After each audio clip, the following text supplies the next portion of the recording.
Okay. Good evening, and welcome to the May 21st meeting of the governing body. Call this meeting to order. If you will give your attention to Councilwoman Hiller, who will provide the invocation. Stand as you are able, and then remain standing for the Pledge of Allegiance. Thank you, Mayor. I'm continuing my 70th anniversary of Brown v. Board theme for this really important month. And I'd like to welcome for today's invocation Reverend D.C. Clark, who is the pastor of Shiloh Baptist Church, the third of 3 churches for this month whose members were significantly involved in the Brown v. Board of Education case. Shiloh, along with Antioch Baptist Church, was reportedly one of the 2 churches represented at the community celebration of the case decision the day after it on May 18th, 1954. Shiloh's members began organizing in 1879, meeting in private homes before moving to a small room in Buford Hall at 12th and Lane. Land for the present-day location at 1201 Southwest Buchanan, at the corner of 12th and Buchanan, 2 blocks away, was purchased for $100, and the first building was constructed in 1881, making it the first church in the Tennesseetown neighborhood, so named because a number of freed slaves, many of whom were from Tennessee, had settled in Topeka in the late 1870s after the Civil War. Among Shiloh's members through the years were a number of educators who served in Topeka's public schools. A number were teachers and principals in the all-black schools before the landmark Brown v. Board of Education case in 1954 ended school segregation. Shiloh's current building, a brown stone edifice with 4 large columns on its front, was constructed in 1922. Shiloh was placed on the National Historic Register in 2018. Bringing its activist nature from back in the proverbial day to current, on its front, the congregation is still involved in community activities such as their upcoming Safety Swim program, where in June, 20 children will be sponsored for a series of swimming lessons, and their annual July Vacation Bible School and book bag programs. Pastor D.C. Clark has been with Shiloh for 13 years, serving prior to that at churches in Ottawa, Kansas City, and Dodge City. He loves Topeka, noting that he particularly appreciates that Topeka is a good place to grow and develop relationships. Pastor Clark.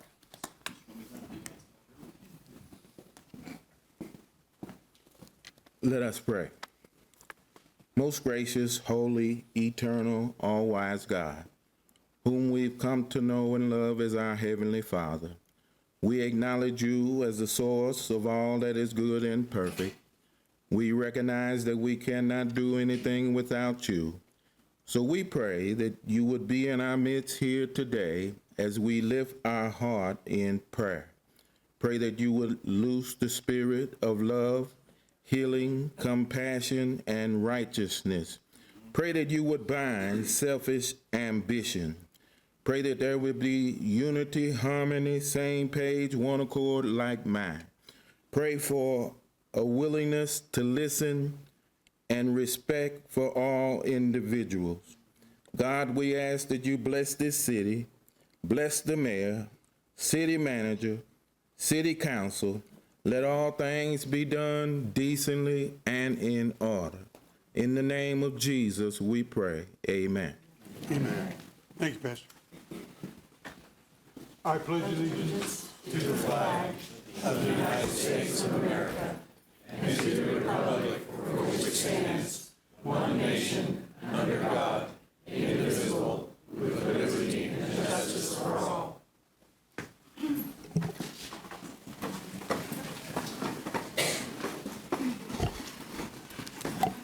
Okay, we'll proceed with the agenda. The first item is roll call. Madam Clerk?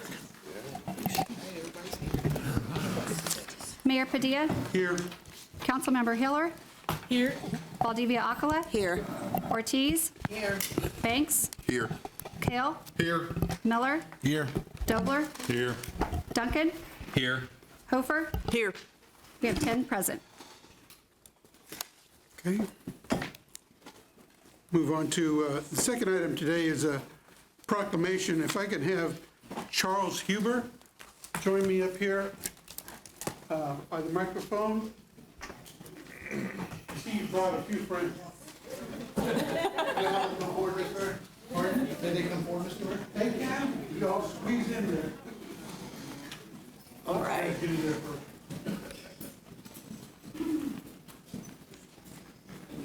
You can go up. You can go out. You can see where the mic is. Just make a circle around it. You're good. How are you? Good to see you. Oh, shut up.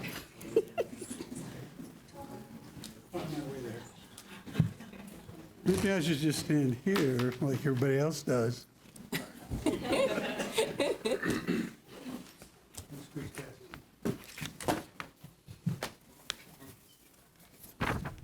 Okay, thank you. It's quite a gathering. I'm glad you're all here. I'd like to offer this proclamation by the mayor. Whereas emergency medical services is a vital public service, and whereas the members of emergency medical services teams are ready to provide life-saving care to those in need 24 hours a day, 7 days a week. And whereas access to quality emergency care dramatically improves the survival and recovery rate of those who experience sudden illness or injury.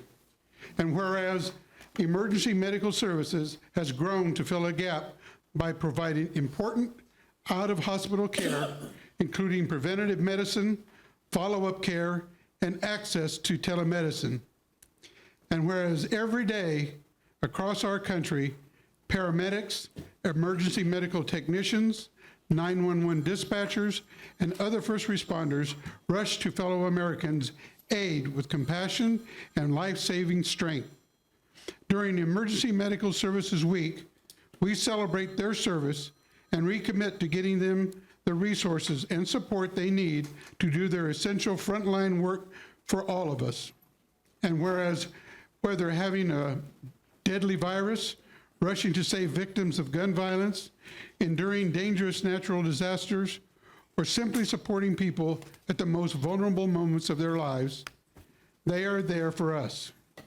The members of emergency medical services teams, whether career or volunteer, engage in thousands of hours of specialized training and continuing education to enhance their life-saving skills.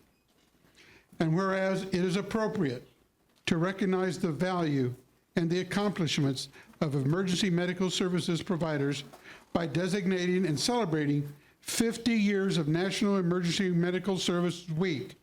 Now, therefore, I, Michael A. Padilla, Mayor of the City of Topeka, Kansas, do hereby proclaim the week of May 19th through 25th, 2024 as National Emergency Medical Services Week in the City of Topeka, Kansas. I encourage the community to observe this week with appropriate programs, ceremonies, and activities. And in witness thereof, I, Michael A. Padilla, Mayor of the City of Topeka, Kansas, do hereby affix my official signature and the official seal of the City of Topeka, Kansas on this day of May 21, 2024. Congratulations to all of you, and thank you for all that you do for this community. Would you like to have a word?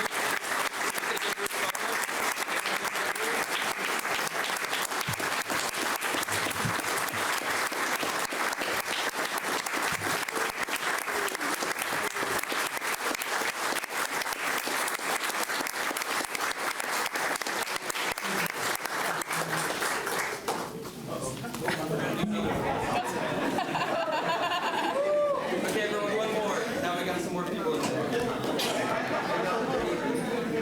Okay, everyone, 3, 2.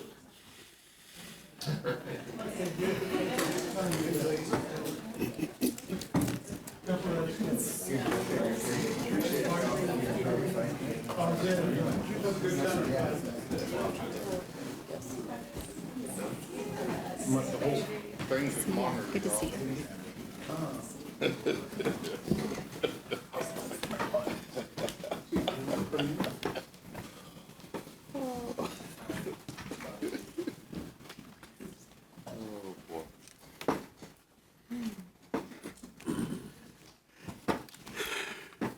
Okay, we'll move on to the third item on the agenda, appointments, if the clerk will read.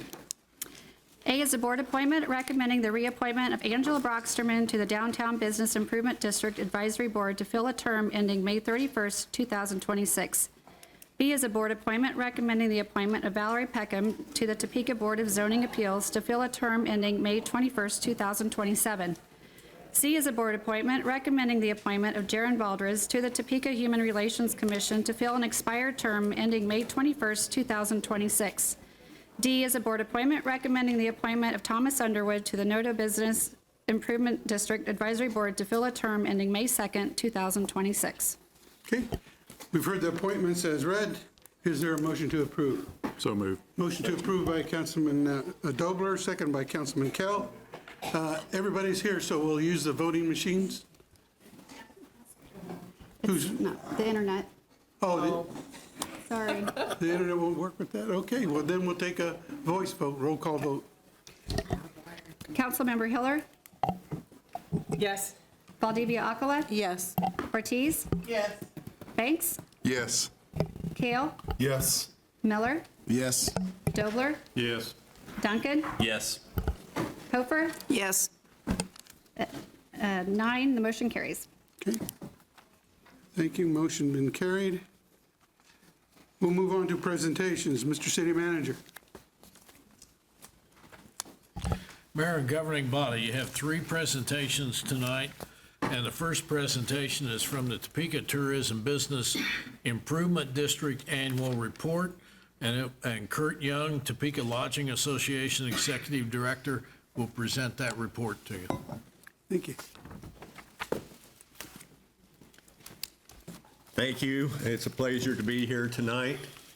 I think you all have seen the report or have it in front of you. I'm not going to belabor a lot of the things that we said in the report, but the key thing to understand that this went into effect January 1st of 2018, and since then we've been collecting a $1 per sold room, qualifying room, on every stay in our hotels, with the commitment that that money would go predominantly to help design, develop, and operate the Evergy Plaza. I am pleased to be able to stand here tonight and tell you that in 2023, just this last fiscal year, we gave or provided $347,977.66 to the Downtown Topeka Foundation for operational programs taking place at the Evergy Plaza. This has been a huge success. How many of you, not to embarrass anybody, made it to the plaza last Saturday night?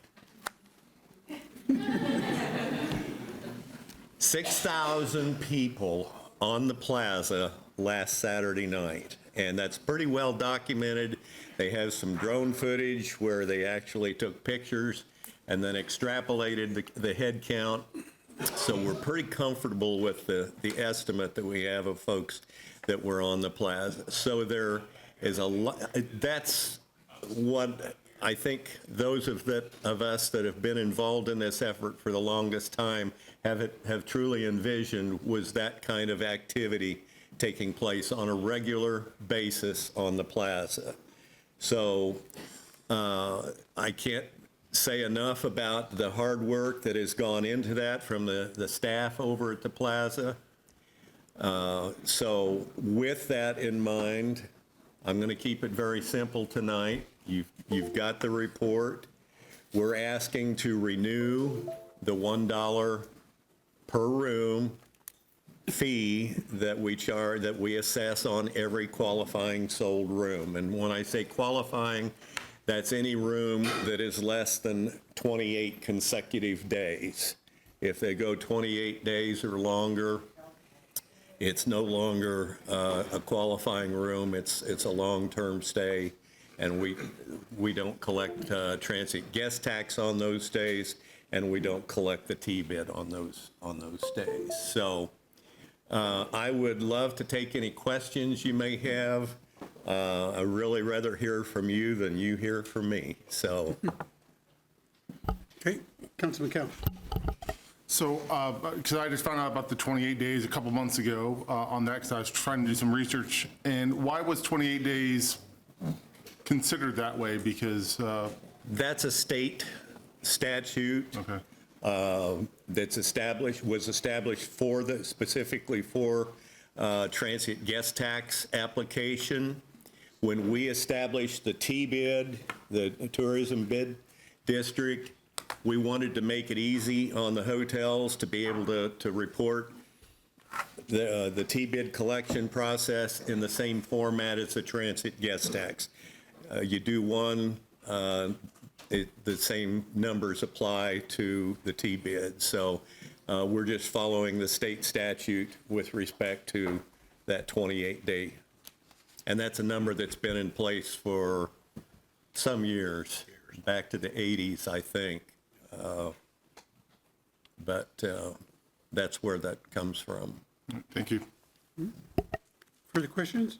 Councilman Duncan. I know you guys have struggled, which will be an ongoing forever struggle, but with how to deal with certain entities that maybe either don't pay in a timely manner or don't remit. And at one point there were some suggested changes we could do, and I don't think they moved forward. But have you, for now, resolved to stick with where you're going? Do you see any changes you want to bring to us at some point to help with that process? Or I think for right now, we're in good shape. We have some properties that deal pretty predominantly with long-term stays. So that's what's created some of that, the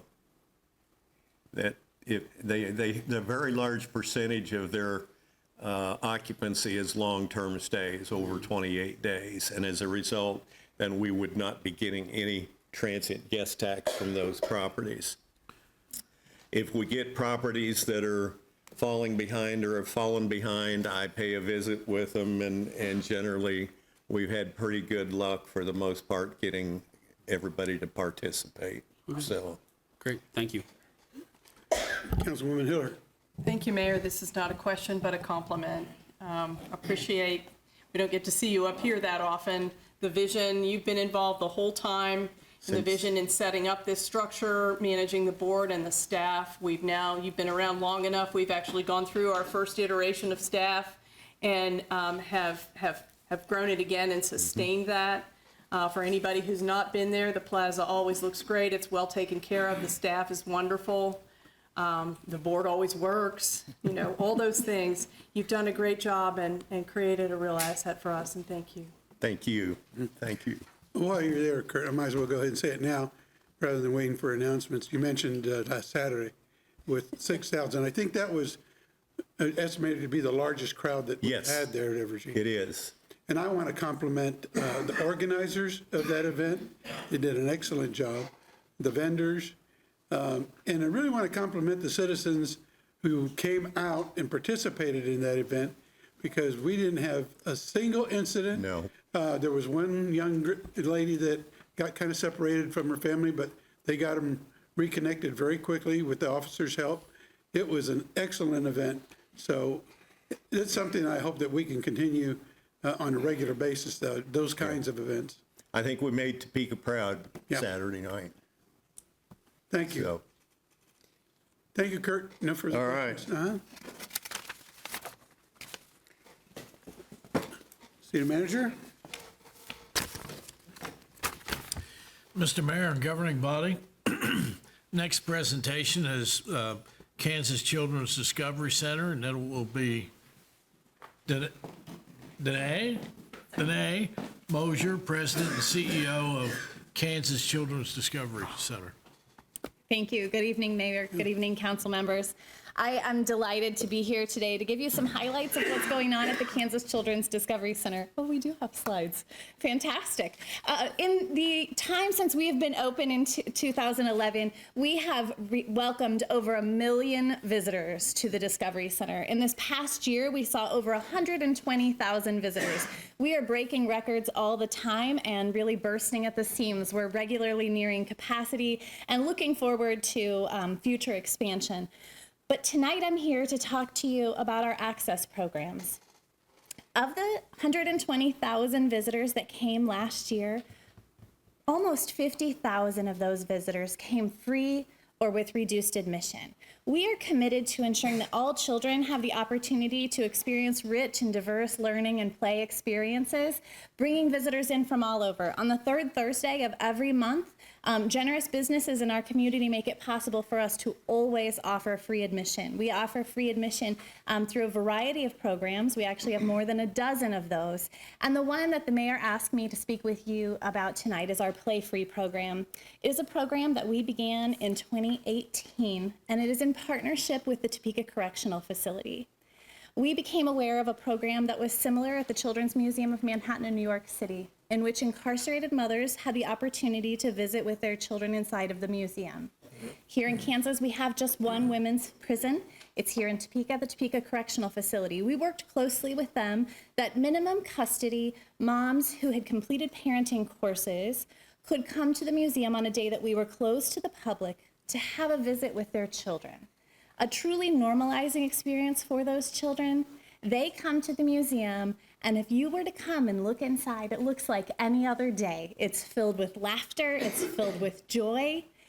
Joy is the focus of our whole entire day. We've served over 1,500 participants with this program. Recently, we have been given approval to expand this program around the state. Will the video stream? We'll see about Wi-Fi. This will go. It's okay. You can always go to our website at kansasdiscovery.org, and you will be able to see the program in the words of the moms who participate. But what I will tell you is that it gives them genuine connection.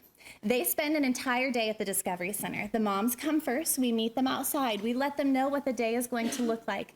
And then they go to the front door, and they meet their children as they come inside. We did a lot of preparing before we began this program, and we knew that the separation is hard. What we didn't know is the raw joy that we would get to witness. We see children come in and climb right up their moms, and they kiss them all over and tell them how much they love them. And they get to connect outside of the correctional facility, inside of our hub of joy, right there in the middle of Gage Park. They spend the whole day together. They have meals. That is how we commune and connect with our families. They have breakfast and lunch. We have a photographer on site that takes photos of them. If there are 3 children, we print 4 copies of the photo. They all get to take that home.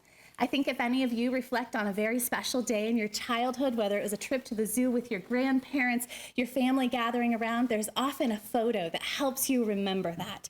And so we look at these days as building bits of joy that the children can reflect on, and certainly it doesn't mitigate the separation that they're experiencing, but we're strengthening families, and we know that that is actually a predictor of recidivism when families, mothers that are incarcerated get out and are reintegrated into the community. So we're building those relationships with those families. We can go ahead one more. Thank you so much. We'll skip that one. She said it was fabulous. We are now have piloted, we have a mobile museum that travels around the state, and it has now piloted both in Hutchinson and Ellsworth. These are in community-based settings. We do not go into the correctional facility. So when we were in Hutchinson, we set up on the state fairgrounds, and just like for the moms, the dads come first. We talk to them about a beautiful, joyful day. Their children come, they are dropped off. The parents get to take care of them and spend that time with them. We've now been approved to expand that. So we're going to go from doing 6 sessions a year to 36 sessions. We also are the first in the nation that is doing this with dads in community-based settings.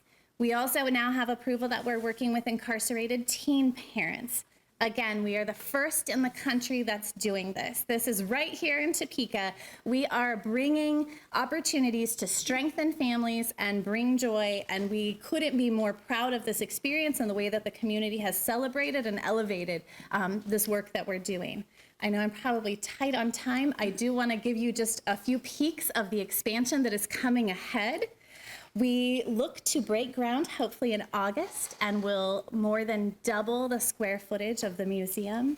This will add 3 STEAM learning laboratory classrooms and equate to over 5,000 school-age childcare days per year.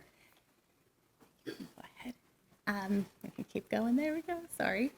This is a new version of giving a presentation. As you can see, it is right there in our space. It will just go right out from our birthday party rooms. The classrooms will be indoor-outdoor classrooms that will allow children to interface with our pond and stream. We'll have an intergenerational garden where they'll be able to bring things into a state-of-the-art test kitchen. There are a lot of bright days ahead, a lot of excitement. If you have not been to the Discovery Center recently, I invite you to come over for a tour. We just opened, and many of you were there, a nationally recognized exhibit. We had the head of the Association of Children's Museums, along with 7 other leaders, fly in from around the country, and it's called Picture the Dream, the story of the civil rights movement through children's literature. And so we've been able to connect this with the 70th anniversary of Brown versus Board. We've elevated local artists. If you haven't been there, please come and check it out. And stand for any questions. Thank you. Thank you, Denny. Councilman Kell. I love that program, and I used to work at a Lansing Correctional Facility, and I took the incarcerated men out for the East Hill Singers out to perform, and the softball and baseball team, and I'd always see these programs across the country, but they were always mothers-based, and it's hard for a father when he's walking back into a situation where the kid's trying to get in that routine with the kids, and so I've always wanted a program like this, and I was always on DOC about we need to get stuff more for the men to reintegrate into the households. So I just love this program, and it's one of those things that it can do so much to be able to have, like you said, those moments with your child that you're outside those fences that the kids are going to remember. It's going to make it so much better because to see these men when I took them out just to play softball, play basketball in the city leagues that they played in, or took the singers somewhere. Just for them to say, I'm out, I can be a regular human being for a couple hours, and now I can be a parent for a couple hours is completely amazing compared to just being able to sit in the gym at the facility and play chess, play checkers, play Scrabble, whatever games are available. But I really amazed with this, and I commend you guys for stepping to the men's side of things also. Thank you so much. Councilman Miller. Thank you for coming to present today. We have been bringing our son, he's 9 years old now, we've been bringing him to the Discovery Center since he was about 6 months old. Kids still love this place. And a big part of that is because you guys are so innovative with the things that you do, the amount of people that it takes to do that. Could you talk a little bit about how the process of the new exhibits that you guys do and how complex it is to make sure that you're always staying ahead of the curve, making sure kids are staying interested? Absolutely. It's a continual process, and we are always watching how children are playing and learning. We do a lot of listening to the community. All of our programs are born out of the message from our community. So when we have started looking at that expansion, we have listened to what our families have told us, what their needs are, and it's down to the details. Our little lemonade stand, we have had about a dozen different kinds of lemons. We've changed the cups. We sit and watch. They needed to be squishy, but ooh, then they can bite them. So we constantly watch and ensure that we're meeting the needs, because those are changing needs for children and families. So over the 9 years that you've been coming, you see lots of evolution, but kids always know there's a place for them. They can see themselves, whether it's through pictures that look like them, books that are in their native language. We really want every child to see themselves and belong there. Councilman Dolder. Thank you, Mr. Mayor. Yeah, great report. We have a 2.5-year-old granddaughter, so I've become very familiar with the Discovery Center in the last year or so. She loves it. I'm always amazed when I leave the facility or enter. I always look at license tags, and there are tags from Sedgwick County, Johnson County, lots of Douglas County tags, which I love. I mean, we're drawing folks, school buses from all over northeast Kansas. I would like to point out, I had a chance to catch up with a gentleman yesterday, Jim Martin, who's the chairman of the Gage Park Improvement District, which is the recipient of the 0.2% sales tax that just started a year ago, which you get a portion, as does the zoo and Shawnee County. There are some amazing things that are going to happen in Gage Park. They're doing a feasibility study, a master plan that we've talked about for years and never were able to do. Obviously, the expansion of the Discovery Center is huge, but, Gage Park's always been a great draw for this community and is only going to go up from here. So thank you for what you do, and we'll look forward to everything else that's going to happen. Thank you. Deputy Mayor. Thank you. Just kudos to everything that you are doing and the diversity of programs that you have. It's been a long time since our grandkids were out there. I know that with the small nonprofit that I run, when Joanne and Margaret were out there for 3 to 4 years in a row, we had Aztec dancers come from Colorado to perform out in the open. We had puppet shows in there that were, something that Mexican and Mexican-American kids could relate to, and other non-Latino kids could learn from. So I hope that is still continuing in some way to where the diversity covers the whole gamut. And kudos to you for everything that you're doing. Thank you so very much. We have hired Marty Hillard. He's our community engagement director, and you are seeing more and more of that where the community is at the center and they are sharing their traditions, beliefs, and experiences with all of our visitors. Councilwoman Ortiz. Speaking of Marty's contacted me, so he's going to be coming in the neighborhoods and bringing an exhibit or your mobile book, Our mobile correct? museum, You want to speak yes, about that?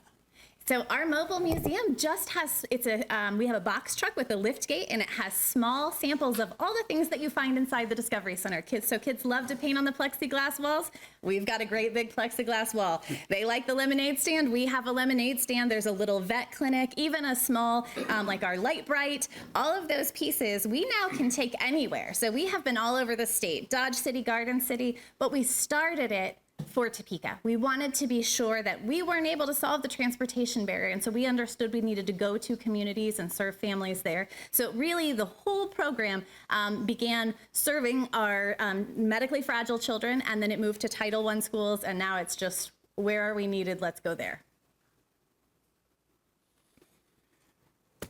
Danae, on the opportunities that I've been able to come out as you change different programs, I have to compliment you and the staff that are out there. They make everybody so comfortable and go out of their way to make sure that everybody gets what they need and enjoys the experience. And the reason I asked you to come here is because I just think we need to more often highlight those things that are happening in Topeka, and in many cases are trend setting for the entire country. And we just sometimes don't get around to acknowledging the good work that's going on in Topeka. So thank you very much for being here tonight. Thank you so much. Thank you.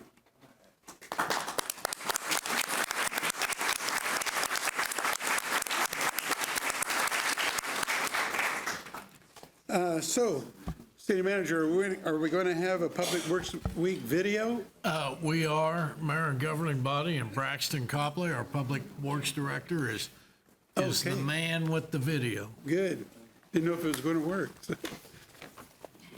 Director, how you doing? We'll see if it is. Otherwise, we might be doing it another week. So in the past, we've had a handful of managers who have come to the city council meeting for a celebration of National Public Works Week, and the mayor has read a proclamation. We're taking a slightly different tack this year. The communications division worked with myself, Sylvia, to feature and basically portray our staff in action so that we can appropriately thank them for what they do for us every day and the wide range of work that they do, whether it's patching potholes to repairing a street light to repairing a water main break at 2 a.m. when it's 20 degrees below zero. These people keep our city running for us, and with that, my fingers are crossed that Dan will be able to cue up our video.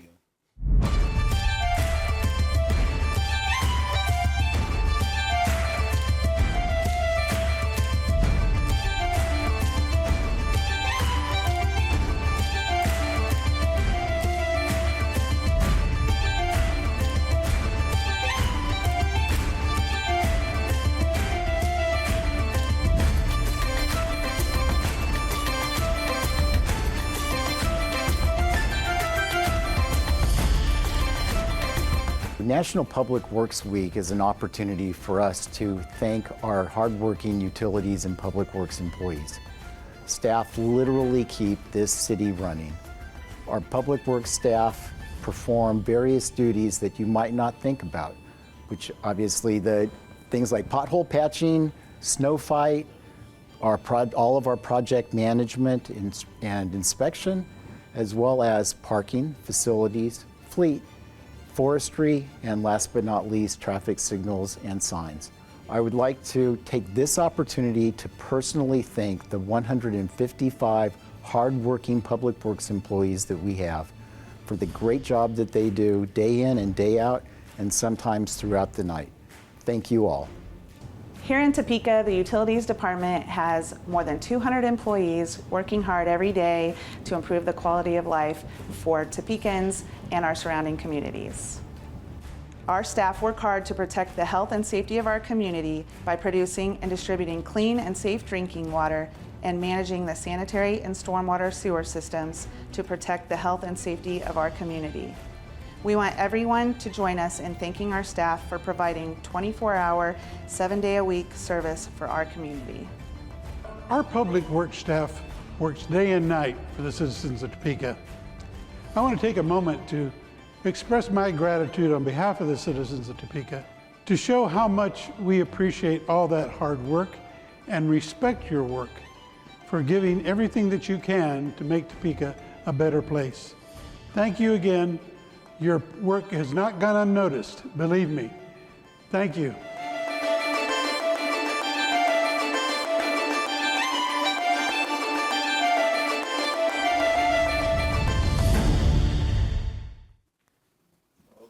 Good.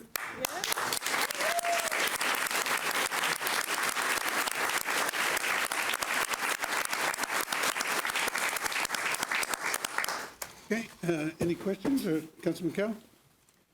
I would like to say thank you to our Public Works and Utilities Departments. Councilwoman Hofer and I just finished last night the Citizens Academy, and I highly urge anyone that has any interest in that to go do it. It was informative. It was great to see the passion out of our city employees that were a part of it, to teach. Just when the next one comes around, please do it, and thank you to all of our employees. As Braxton put it, they're out there in the freezing cold, they're out there in the boiling heat. So they do it whenever they have to do it, whenever we need them to do it. So thank you very much to all the employees. Okay, thank you. Anyone else? Yeah, I did get the opportunity to congratulate all the participants in the Public Works and Utilities Citizens Academy. I think it's a good idea. And I don't know, Braxton, how often are you going to do that? Once a year, twice? Once a year, Mayor. Once a year? Well, good. Well, my guess is you'll probably get more people who want to participate because it's interesting, because of the variety of work. And I like the way that you had projects for the groups there that they can work through. It gives a better understanding of what it takes to do some of this and what the budget can afford for doing some of these things. So my congratulations to you and all your staff for the work that you do and for holding Day Academy. Thank you. Nothing else? That video was Thank great you. for the last 30 seconds. Councilwoman Hiller. Well, I want to throw out some kudos too. You put the frontline people out there whom often are overlooked or just driven by, right? And their lives are in danger every day. But I also want to give thanks and credit to you as a manager and the managers there. I don't think I'm hopefully not getting ahead of anything, but we've started to really get caught up with some neglect in both, and just aging of our infrastructure, whether it's water and sewer and stormwater, or whether it's streets and sidewalks and curb and gutter and so on. And I appreciate all the planning and the progress that we've made to plan and work to not only do prevention, but resolution of old things. And also to give a shout out, we've been spending only our own money for a long time, but the staff has really gotten going on grant writing and taking opportunities to pursue what's out there. And we have news that we got over $5 million in grants for streets this week, and I think that's awesome.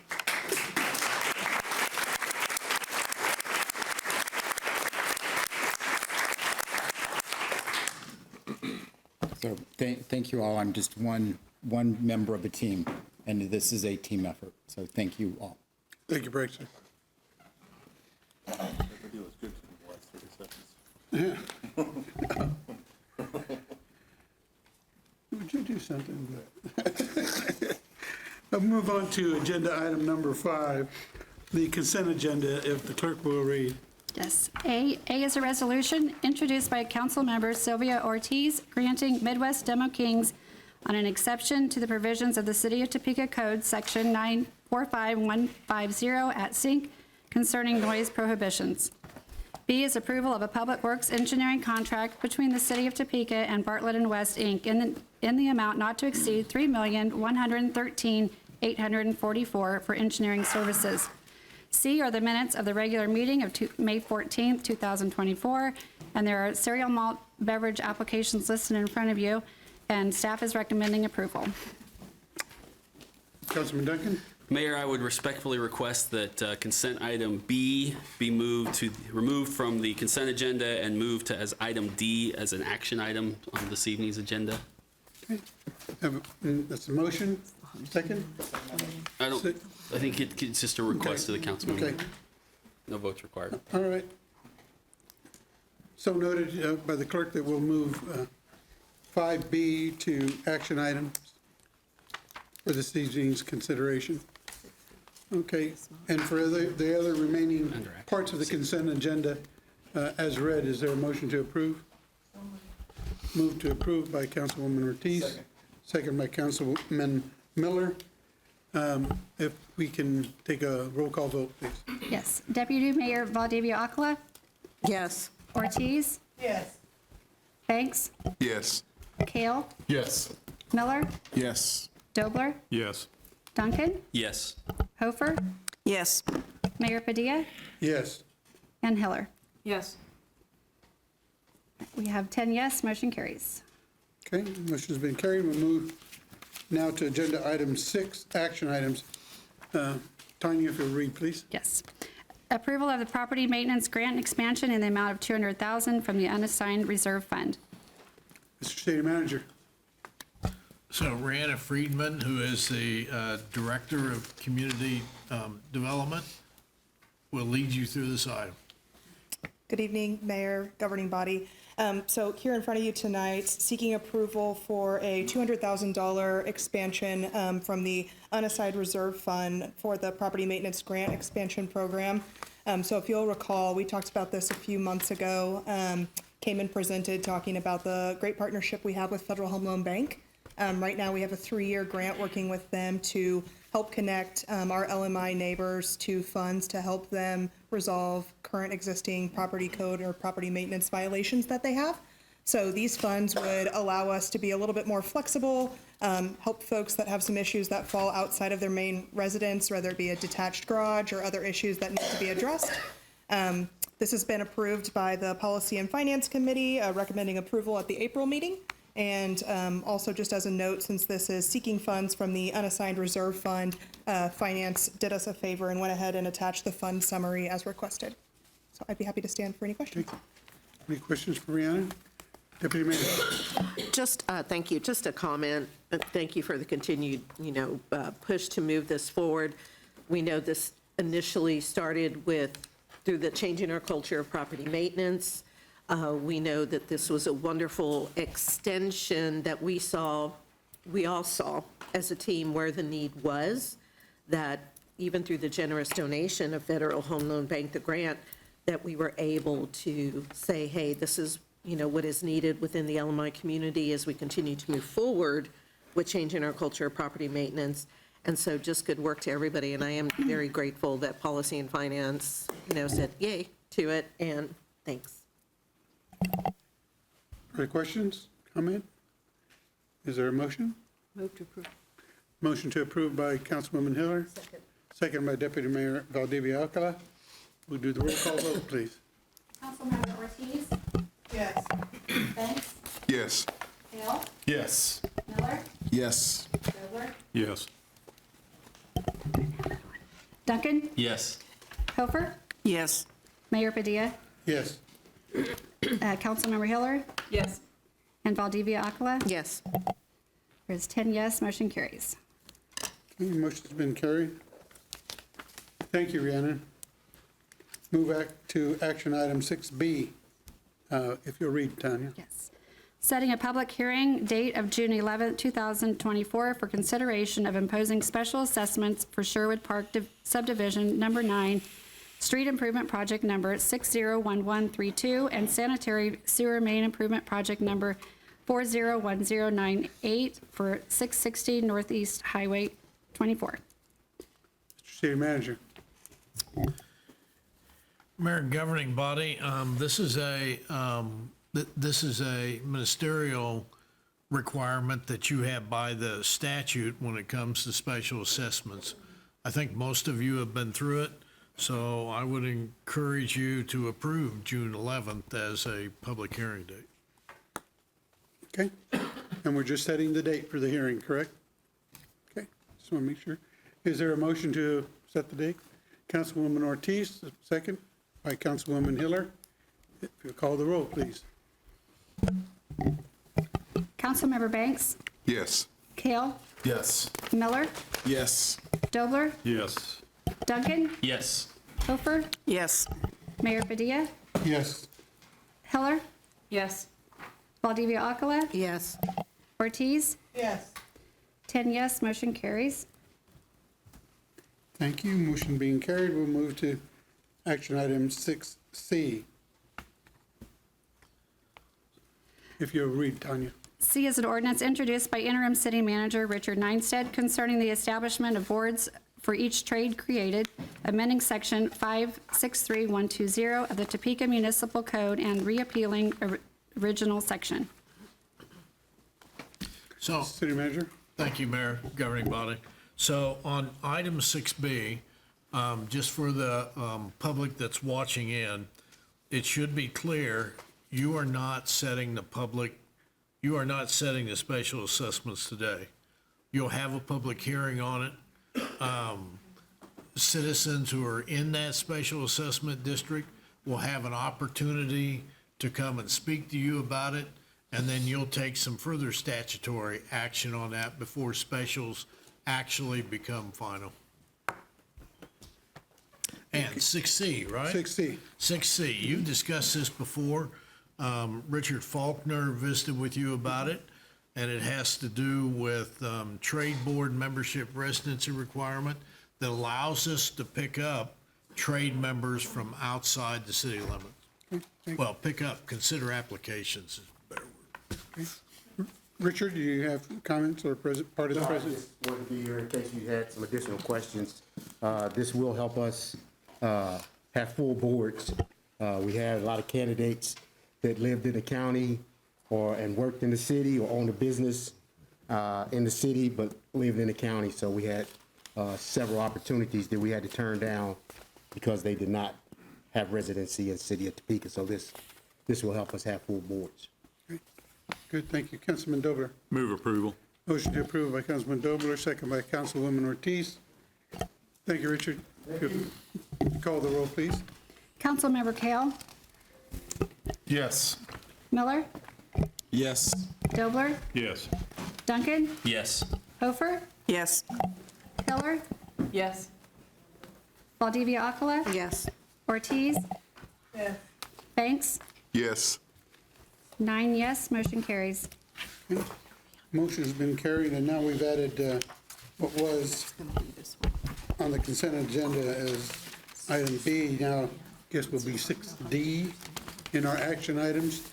If you will read that again, Tanya, which is consent agenda B, professional service contract. Right. Approval of a Public Works engineering contract between the City of Topeka and Bartlett and West, Inc. in the amount not to exceed $3,113,844 for engineering services. Mr. City Manager? Mayor and governing body, as Tanya said, this is a contract between the City of Topeka, Bartlett and West for street improvements called Project T 701028.00 Southwest Huntoon from Southwest Gage Boulevard to Southwest Harrison Street in the amount of $3,113,844 for engineering services. Okay, thank you, sir. Councilman Duncan? Thank you, Mayor. Appreciate you letting me move it. I didn't do it so to prolong discussion, but consent agenda vote does allow me to express a few questions and concerns before we take a vote, which is why I asked for it to be moved down to the action items. I guess there's two steps I wish we were taking prior to this approval. And I want to stress, my first one is in public engagement, but I do want to stress that this contract does disclose that there has to be at least 6 meetings during this process with the public, so I appreciate that. But I feel like we can and should have a couple of those meetings prior to this contract. And then the second piece is we are going to come down to a fundamental, maybe I'm in the minority and that's fine, but we've had this discussion before about what we want Huntoon to look like. Should it mirror 12th Street or should it be some other incarnation of that? And while I understand the part of the purpose of this contract is to give us those options, I feel like if we had some public meetings, we could at least already provide some of that direction before we enter into this contract. And by not doing that, I think there's a reason why the contract is more expensive, because we're sort of saying, do a lot of the upfront work so then we can make a decision after the fact, when we could probably push it in that direction beforehand and then be able to hit the ground running with that design project because they know what the scope of the project should be. So that's my only concern. I wish we had taken those sort of steps prior to this sort of bigger contract of just getting some various options first, because I think we could probably already have some of that discussion. Those are just my concerns, and so I wanted to express those before we took a vote this evening, Mayor. Councilman Miller?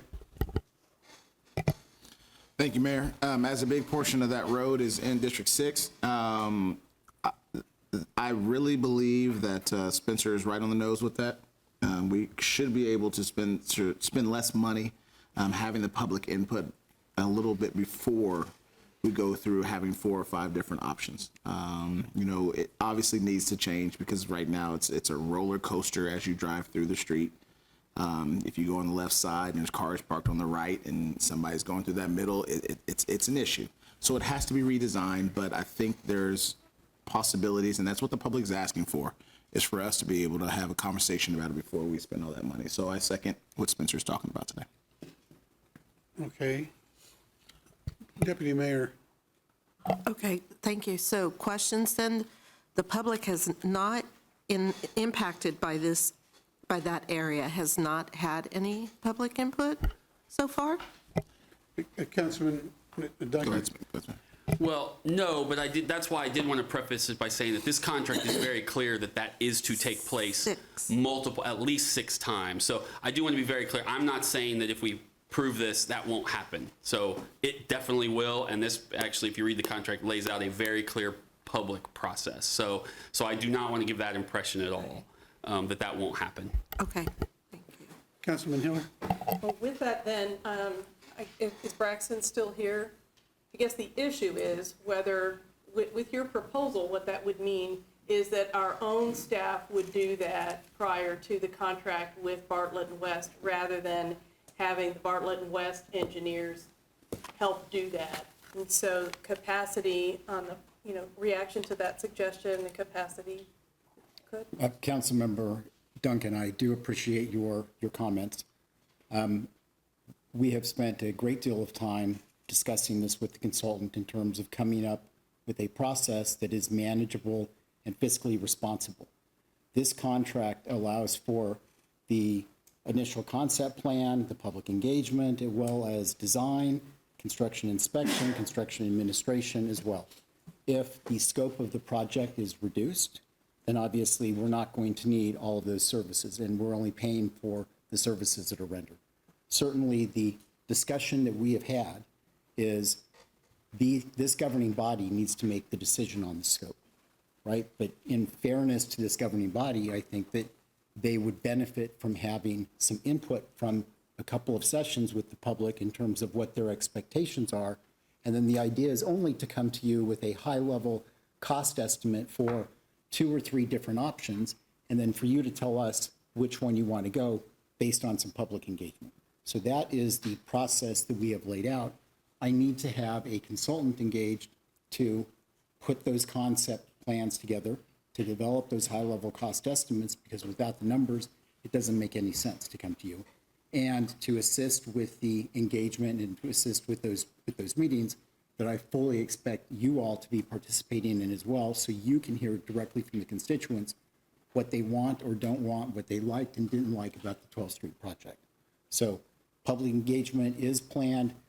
Our expenses are going to be minimal in terms of this sort of engineering that we do, because I'm not going to pay to have 5 different things fully engineered. I'm going to pay only for high-level cost estimates, so you guys can make a policy decision. So hopefully that assuages some of your concerns, because we have discussed it. Councilman Dobler? Braxton, this is not a lump sum contract, correct? This is an hourly not to exceed? That is correct, only for services rendered.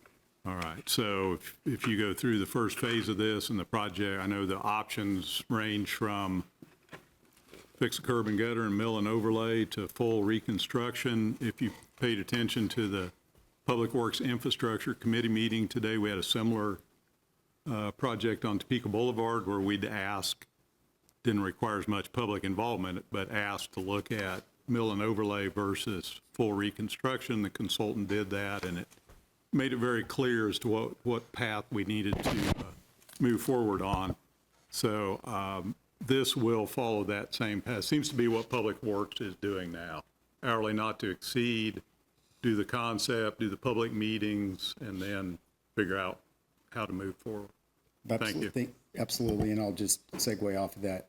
There are some critical components that need to be engineered up front, and that includes getting those geological borings so that we know what the pavement looks like, what the base looks like. We also need to have a traffic study done to see whether or not something like 12th Street with a single lane of traffic is going to be able to carry that. All of that information necessarily needs to inform what the options are so that I'm giving you good information to make good decisions. Councilman Duncan, I want to make sure I'm clear-minded about this. Your comments are to stress your preference and need for those engagements to occur, at least a couple of them before much else has gone into on the contract, before that clock starts ticking for costs.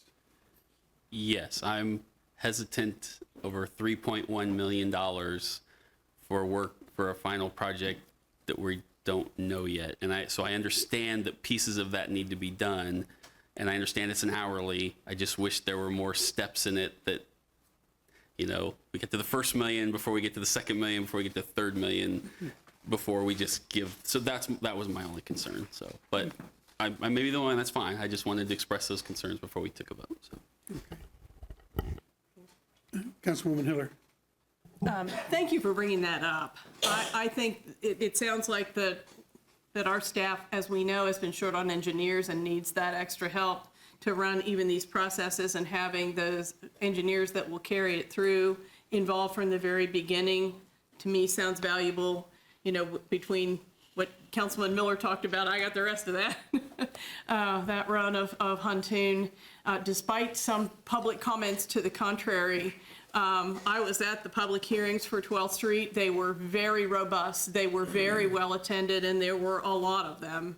And I appreciate that amount of public input is being offered again. We've learned a lot. There was a lot of discussion. And so with the technical data provided by the engineers when these get going, whatever you need up front and then along the way, we learned a lot of lessons about how to do those hearings as well. But I'm comfortable that it's built in. I think we're ready to go. So I would move to approve. Okay. Motion to approve. Is there a second? Second by Councilman Dobler. If you will call the roll, please. Councilmember Miller? No. Dobler? Yes. Duncan? No. Hofer? Yes. Mayor Padilla? Yes. Hiller? Yes.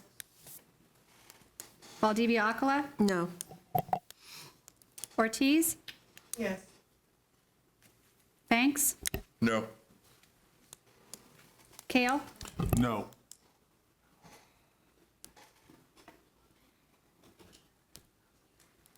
We have 6 no and 4 yes. Motion fails. Okay. Thank you for the additional information and discussion. We'll move on now to non-action items. If the clerk will read.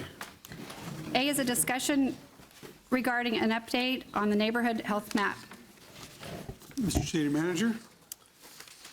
As you see, Brianna Friedman and Dan Warner are at the table to make this presentation. Dan, Brianna? Thank you, Mayor. Mayor, governing body, going to do a relatively brief update of the Topeka Neighborhood Health Update. First thing I want to point out is that this work falls on our neighborhood planner to get this all together. It's a heavy lift, and Bryson Risley in our department is the one responsible right now and is doing a great job. So I'm going to share the results of our health update now. So just a little bit about why we do this. So it's essentially a planning tool. It's a triage metric for neighborhoods. We have residential-based indicators, and we use it to help guide investments and help prioritize resources. We have 5 what we call vital signs that we measure for neighborhood health. We have poverty, which we get that information from the U.S. Census via the American Community Survey. Crime data comes from the city's police department. Residential property values and home ownership is information that we get from the county assessor, county appraiser. And then unsafe structures and boarded structures is information we get from property maintenance.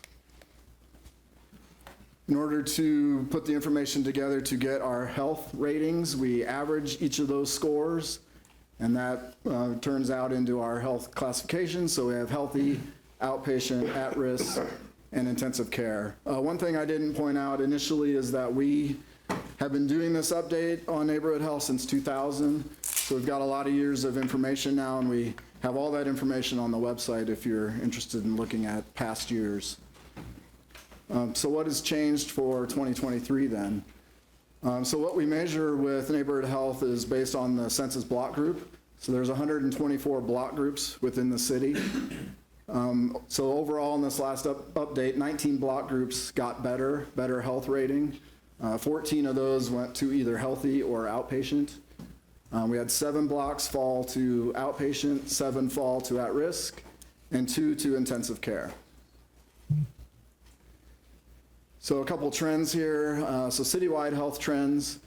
So we're looking, in the most recent term, intensive care and at-risk was cut from 27 to 25%. And since 2000, intensive care and at-risk has been cut from 37 to 25%. If we look at healthy and outpatient, we got a little better in this last update from 73 to 75%. And since 2000, we've increased our healthy and outpatient 63% to 75%. So next we're looking at NIA. So this is neighborhood improvement associations, those block groups that form within those neighborhoods. So healthy and outpatient, we had a little bit of a drop in this current term from 44 to 41%. But overall, since 2000, we've had a 23% to 41% gain in healthy and outpatient within our NIAs. Intensive care and at-risk, it increased a little bit in the last term, 56 to 60%. But since 2000, at-risk and intensive care has dropped 77% to 60%.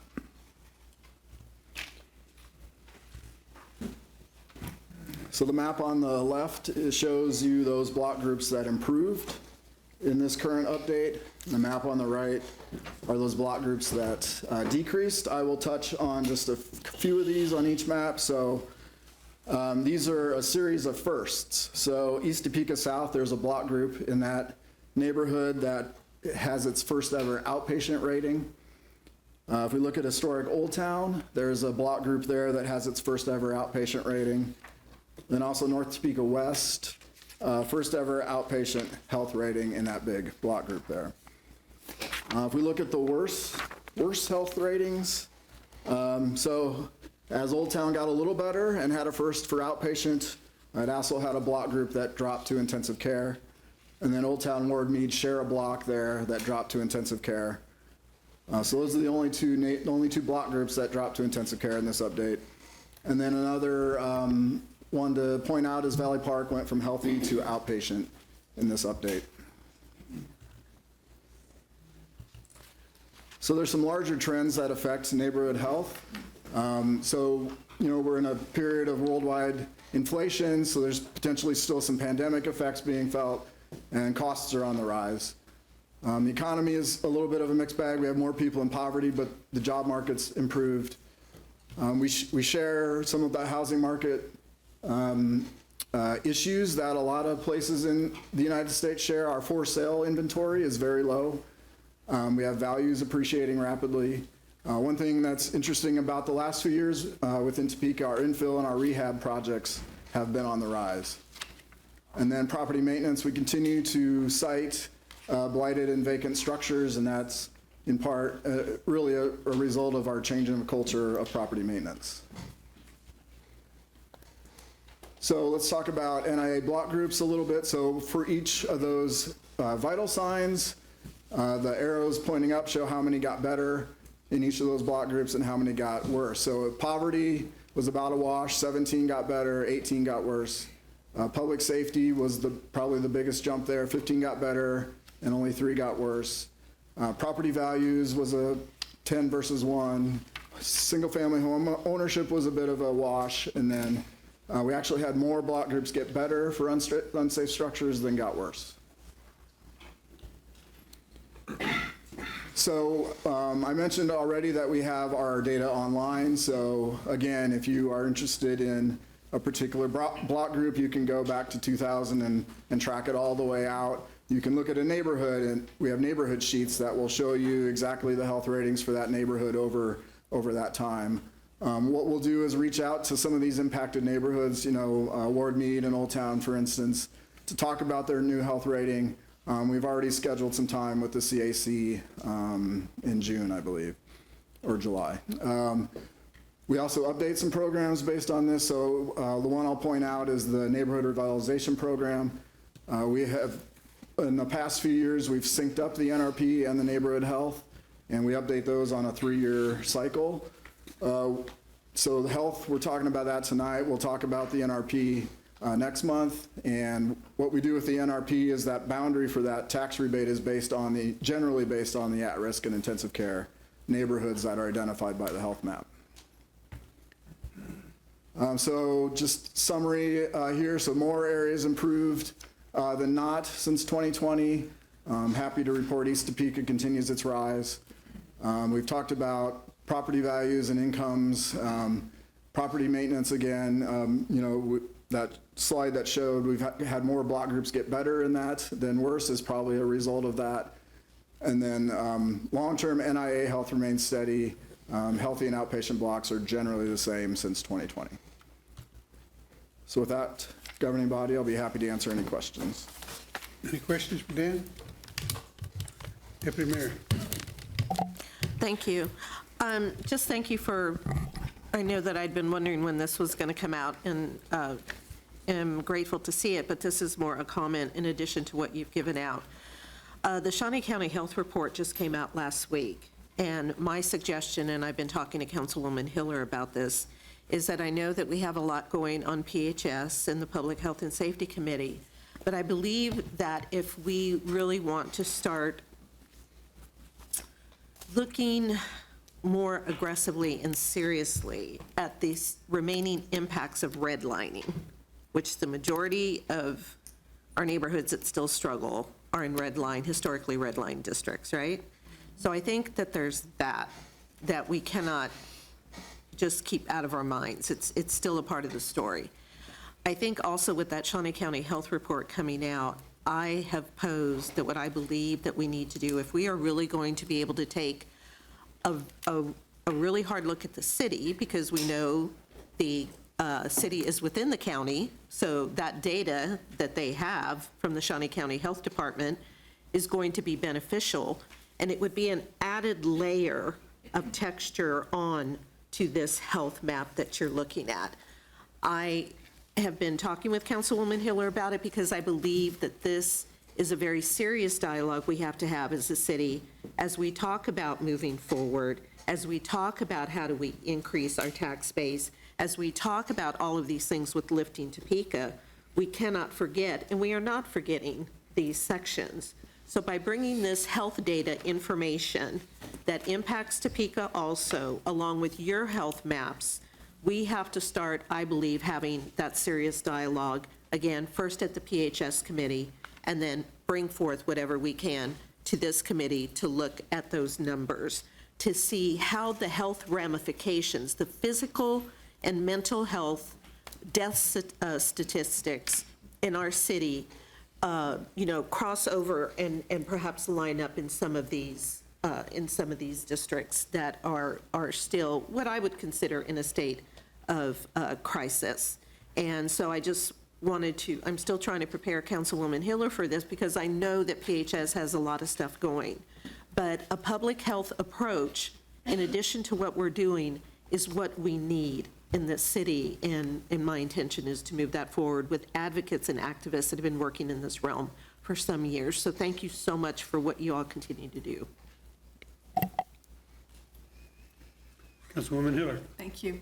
Just to piggyback on that, and then I have a second comment as well. At this point, this model is almost 25 years old, and it was really well done and really well presented. I like the outpatient, the health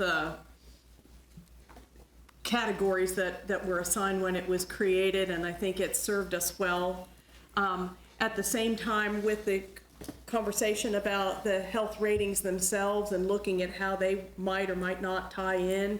Also, one of the catch-22s that we have in our low and moderate income neighborhoods is that we don't really want the property values to go up and the taxes to go up, even though it sounds nice in a formula. Having them stay a little more level helps them be affordable.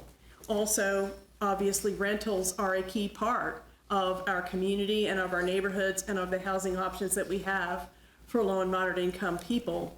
So to have that be a ding on a block's rating, whereas just how healthy it is, how safe it is, and so on being so important, I think it might be worth having a roundtable at some point to bring some folks together and just really focus on that and just chew it around a little bit. So I wanted to throw that out there as a suggestion. Also to mention that through the Changing Our Culture of Property Maintenance, one of the things that we learned was that these health maps were what got used for people to look at what the neighborhoods were like in Topeka and decide where they wanted to live, and what they do is measure what's wrong.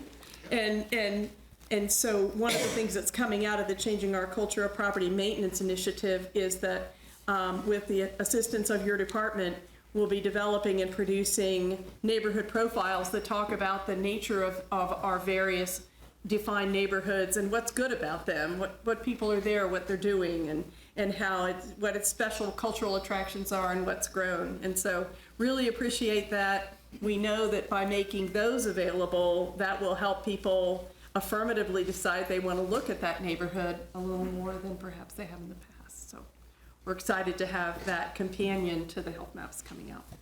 Thank you. Further questions or comments? Seeing none, thank you. Dan? Thank you, Mayor. Anna? I'm going to ask. Thank you. I do have one person signed up to speak on this item. Jill Rice, is she present? Okay.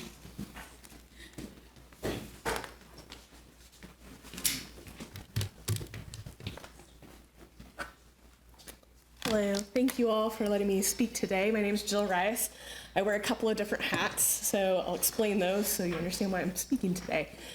First, I am currently serving as the High Crest NIA president. I'm on my second term in that position.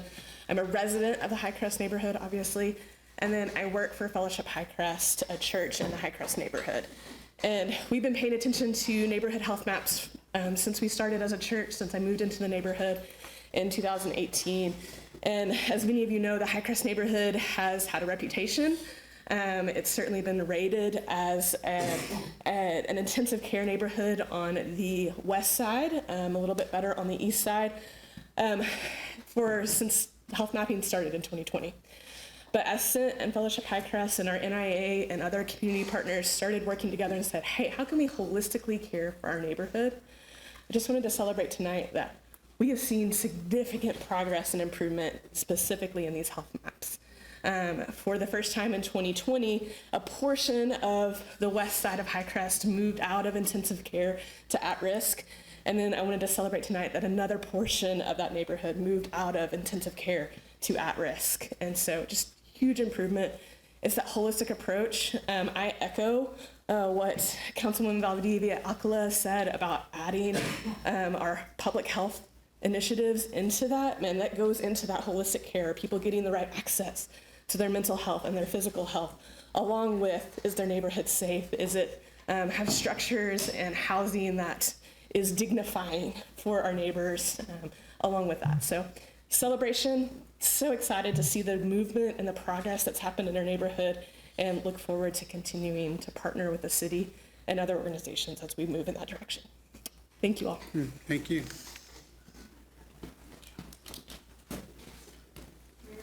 Yes, Councilwoman. Can I ask Jill a question? Sure. I know we've got a lot of road work coming up in the neighborhood, and it's going to be a couple of years. Do you think that's going to help with the health of the neighborhood? Absolutely. We have been greatly looking forward to the road work that's coming up into the High Crest neighborhood and asking questions about when's it going to happen, when's it going to happen. We are going to be hearing from the city at our NIA meeting tomorrow night, actually, about what the specific plans look like and timeline.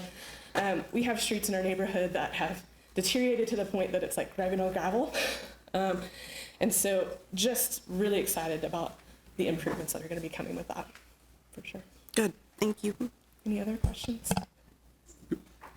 Do you? Okay. All right, thank you all. Thank you.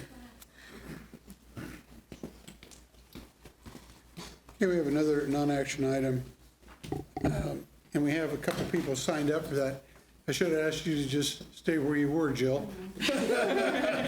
But I'll give you a break. I'll let you sit down, and then we'll have you back up here. I have Matthew Whitney signed up to speak on the City of Topeka Homelessness Initiative.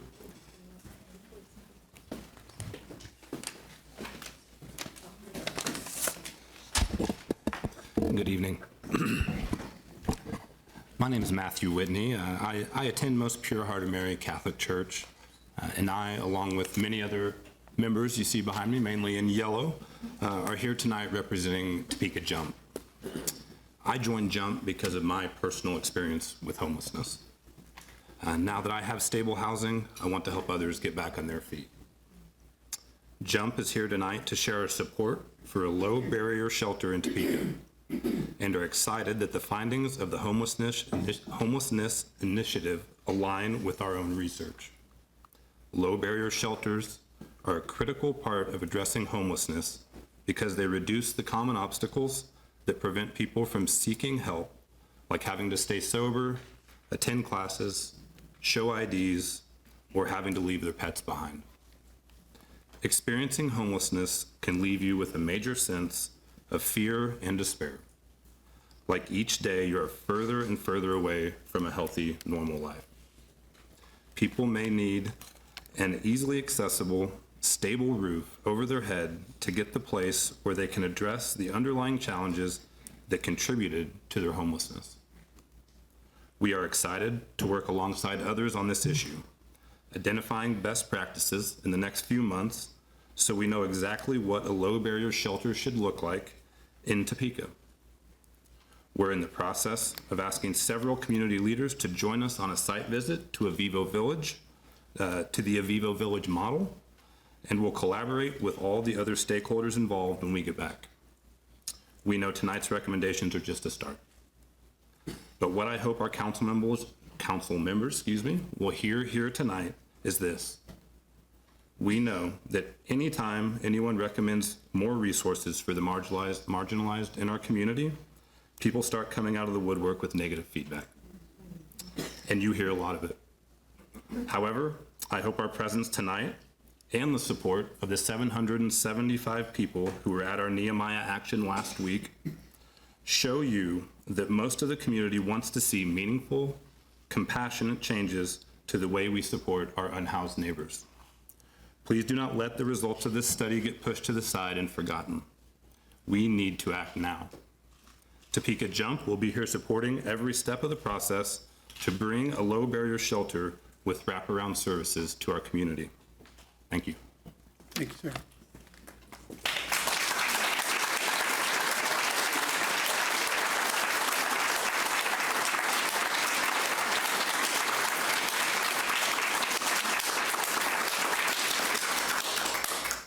Jill, we have you signed up to speak on this matter. You can take your time coming up here.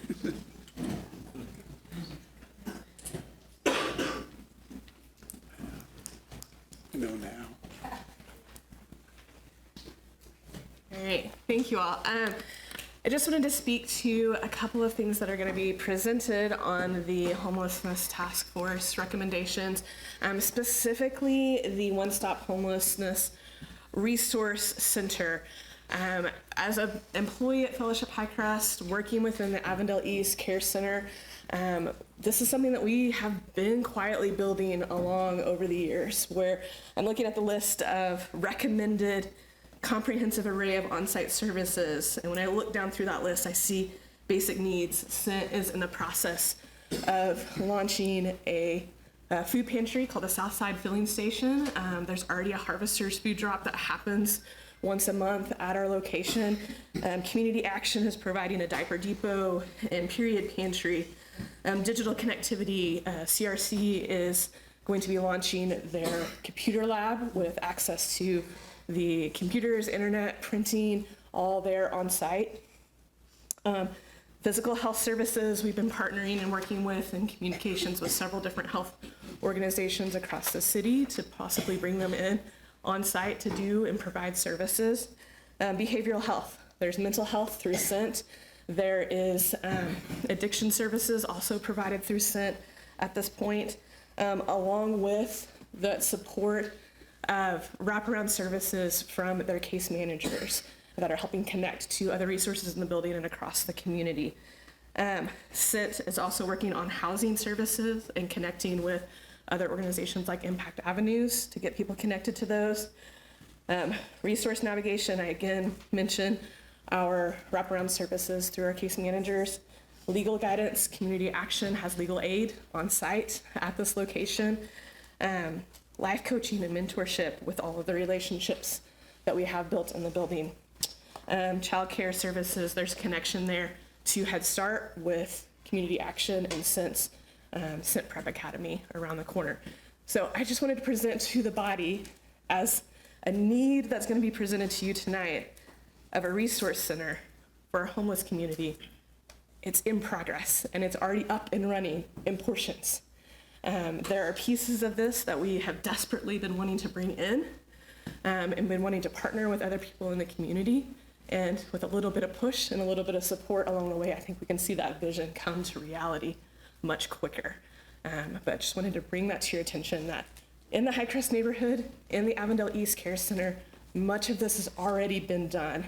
Not on the horizon, not in the planning processes, not in the we want to do it, but it is currently being done. So just wanted to present that to you so you have that information as you're discussing and making decisions in this area. Thank you. Any questions? Thank you. Thank you, Joe.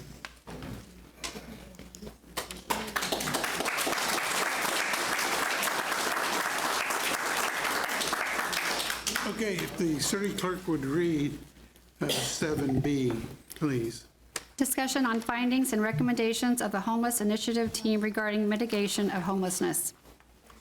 Mr. City Manager. So, Mayor and governing body, this has been in process. I've been here a year.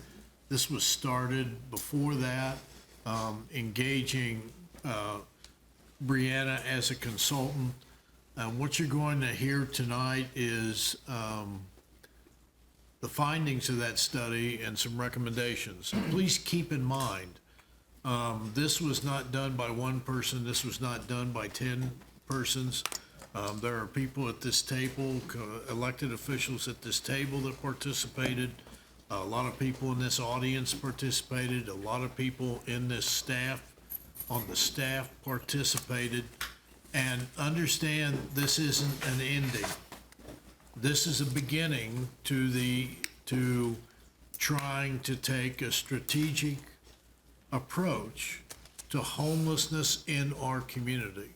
And I would tell you, government can't do anything. This is a community issue. We are all connected to each other. And if you look at the homeless issue, and they are us. There are parents, there are siblings, there are children, there are aunts, there are uncles. They are us. So I'd like to introduce Brianna Silver, who will make this presentation to you. Thanks, sir.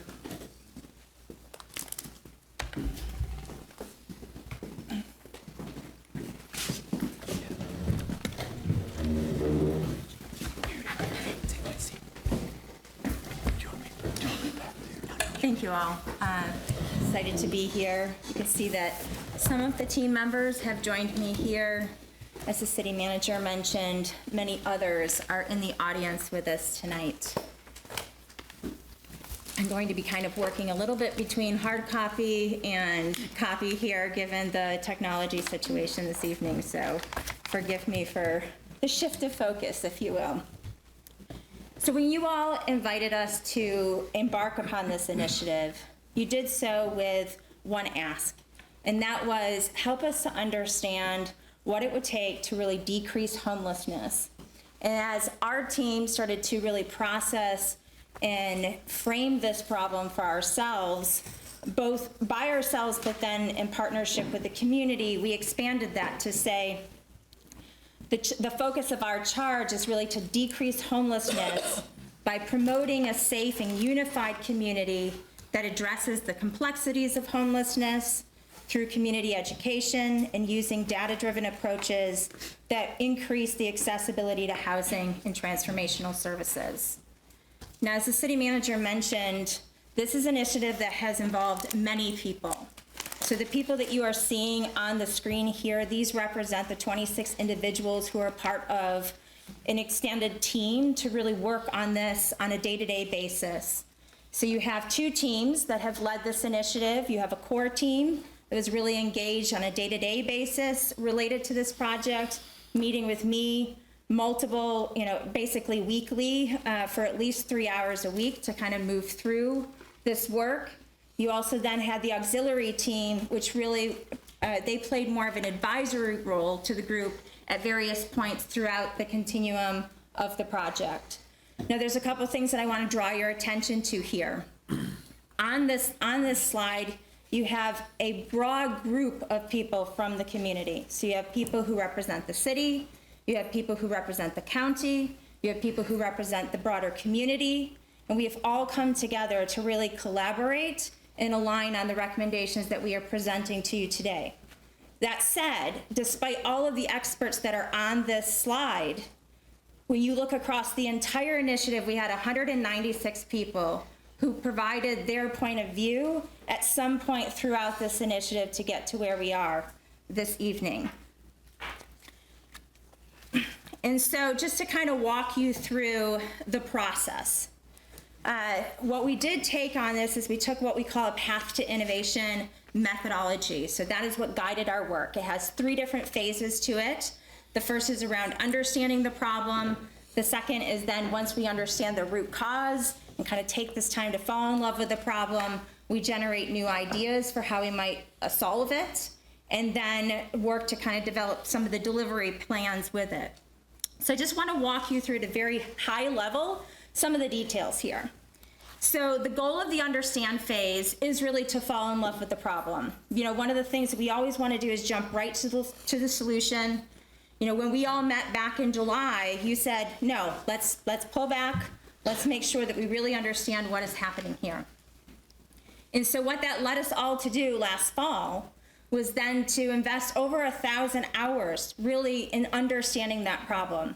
And that meant that we met with people who are experiencing homelessness and really sat and chatted with them. It wasn't a 10-minute connection, it was an hour, 90 minutes, 2 hours connecting with them. We connected with people who are in public health and safety at that same level. And then we also connected with people who are servicing the individuals who are experiencing homelessness on a day-to-day basis from a variety of different agencies, some that are here tonight, some that were much broader than that. Overall, we engaged over 30 experts in that process. In addition, we conducted over 20 literature reviews, and that involved connecting with other communities to understand what they have done, both kind of in your vicinity of Kansas as well as at the national level, and really trying to dive into some of the best practices associated with, you know, our charge of decreasing homelessness. This led us to then 7 different insight statements, which ultimately became the foundation of 4 ideation sessions that were run in the community in January. Many of you who participated in one of those sessions. And so in those 4 ideation sessions, which again involved a wide variety of individuals, so yourselves, the county commissioners, it involved a number of people who were experiencing homelessness themselves, as well as individuals of the broader community and the agencies that support this population. From those ideation sessions, of course, we had a lot of duplicate ideas, but we ended up having 140 unique ideas that emerged from that process. We then met as a broad team, so both that core team as well as that advisory team, to really methodically review each of those 140 ideas to say which ideas of those are really the best fit for the city of Topeka. And so that ultimately represents the recommended 9 ideas that we are bringing to you this evening. So one of the core deliverables of this work was to come back with a portfolio of ideas, and that is what is represented here. So there's 9. There's 7 that we feel kind of really should get more of an immediate push, if you will. The ones that are highlighted gray are the most critical for a push forward, in our opinion. However, let me just take a minute to go through those before we start to dive into those gray ones, which is a little bit in the back part of this presentation. So the first idea is that one-stop homeless resource center that Jill was just speaking to. The next is an investment in the continuum of housing solution, and specifically the low barrier shelter and the permanent tiny home village. I'm going to double click into both of those in a moment, so I'm just going to kind of move past those for a second. Numbers 3 through 7, like I mentioned, these are things we feel should be moved forward in a relatively fast fashion, but not the most critically fast, if you will. And the third is a multi-sector community coalition. So we believe that the development of a multi-sector community coalition would really support with systemically activating in a collaborative way, bringing all of these different initiatives to bear. We are also suggesting that we think about investing in transportation services, and specifically this is to help people who are experiencing homelessness to really access support services and employment when available public transit is gapped in some form or fashion. So that could be just not hours of operation, or it could be from a location point of view. We are also making the recommendation that you double down on programs and services that are working in the community. And so what this might look like is conducting an audit specifically guided by a rubric of various programs in the city, and then investing in grant writers to really support channeling more money to those programs that are working at smaller scale, but they would have impact at a greater scale, but are not yet operating at that larger scale. The housing and employment second chance offering is also something that we are suggesting, which is designed to really reconcile housing and employment programs that might lead to a person becoming homeless. So this is about prevention. And then lastly, and more of that immediate action of really creating more of a centralized data hub, which is already in process in different ways in this community, but really, intentionally looking to aggregate data from across agencies, and more specifically then analyzing that data at a community level and then making investments based on those findings as you move forward. Recommended for action in 26 and beyond is then also workplace connections, which is really designed to create job matches between people who are experiencing homelessness and the employers in the region. And then landlord incentives for second chances. So this is creating intentional partnerships with landlords where they are willing to take a chance on someone who might have poor credit or other red flags in their backgrounds in return for attractive incentives. So this is the broader portfolio of recommendations. As I mentioned, there's two that we feel really, well, we chose to really dive into those as a team and specifically kind of prototype and test them, engaging more members of the community to help to shape them for impact for your community. And so I'm going to go into those in more detail. But before I do that, I just want to make mention that 60 community members were also engaged in this prototyping and testing phase related to these. And what that looked like, it looked a little different depending upon the idea, but it also looked like spending multiple hours with each of these individuals, really understanding, sharing what the idea was, and getting their vision for where it was gapped in our initial thoughts and how it should be shifted and pivoted to really be a good fit for this community. And then lastly, with that, we then created delivery plans for those three options that I just mentioned. So the One-Stop Homeless Resource Center, the second, which was an investment in the continuum of housing solution, which, as you'll see as I continue on, really then took shape into two additional recommendations, the low barrier shelter being one of them, and then second, the permanent tiny home villages. So I'm going to do a deep dive into our One-Stop Homeless Resource Center first. So what this is the One-Stop Homeless Resource Center is meant to centralize all essential services to support individuals who are experiencing homelessness within a single designated location within the city. The reason why this is valuable is that it accelerates the pathway to stability for people who are experiencing homelessness, as it both streamlines and then simplifies the access of services by really consolidating everything into one location. We also feel that it's going to foster greater community collaboration between agencies that serve this population, largely just through proximity. Now, what would be involved in this is a huge array of services, as Jill mentioned when she came up for her public comment. Things like basic necessities, access to PO boxes, digital connectivity, physical, behavioral, and dental health services, shelter and housing services, employment and financial resources and services, resource navigation, legal advice, life coaching and mentorship, child daycare services specifically for people who are there accessing services, and then multilingual support to make sure that it is inclusive for anyone in the community who could need. Now, as the team and our community helped to really kind of put the vision towards this, became clear that there's a long-term vision for what the Homeless Resource Center could be. And then there's a short-term proposal for what we suggest going forward to ensure that it can get off the ground quickly. So the long-term vision, and you'll see, I've got this noted here so you can see the differences.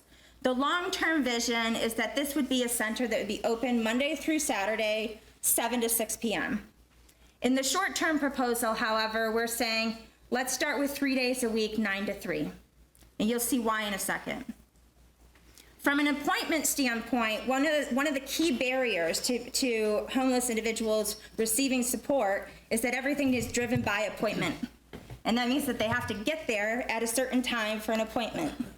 And so we want to avoid the appointment. and basically say, there is no appointments. You walk in, you're welcome and encouraged to do that, and we're here to serve. The next is that when somebody comes into that space, they are greeted by a dedicated navigator. And the importance of this navigator is that they become that person's person through this entire process. They help to reduce the barriers and reduce the intimidation of just walking through the door. So that individual then greets the person. They start to understand a little bit about who they are, what they need. They then know everybody that is at the center, because everybody that they would need to be seeing is connected to that center. And then they can start to help them to connect right in that moment to the individuals that they need to connect with to get the support that's going to help them to achieve that accelerated stabilization that we talked about. And then this is the same person who then will continue following up with them, continuing to greet them as they come into the center, ensuring that continuity over time. We are anticipating and want to encourage very frequent engagement in this center. So we do not want this to be a center that somebody comes to once a month and that's that. We want it to be a center that we see them once a week, twice a week, 3 times a week for the short-term proposal. And the reason being is because with frequent engagement comes relationships, which then comes commitment to achieving that stabilization. So everybody then starts to everybody becomes humanized, and everybody is really activated then to support each individual. Now with the partner agencies, we do have lots of partners who are saying, yes, we want this. We are ready to come in and be part of a center like this. Now, what that might look like is going to be a little bit different depending upon the vision. So in the long-term vision, there is an aspect here that there would be an established space that would always be this center, and therefore there'd be dedicated spaces for the partners to have within that. In the short-term proposal, however, we're anticipating this is going to be somewhat of still a sort of a transitional space where, you know, it operates as this 3 days a week, but it might operate as something else the other 4 days a week, for instance. And so therefore, the physical space, they may not have a dedicated space, but they will still have space in which to do their work.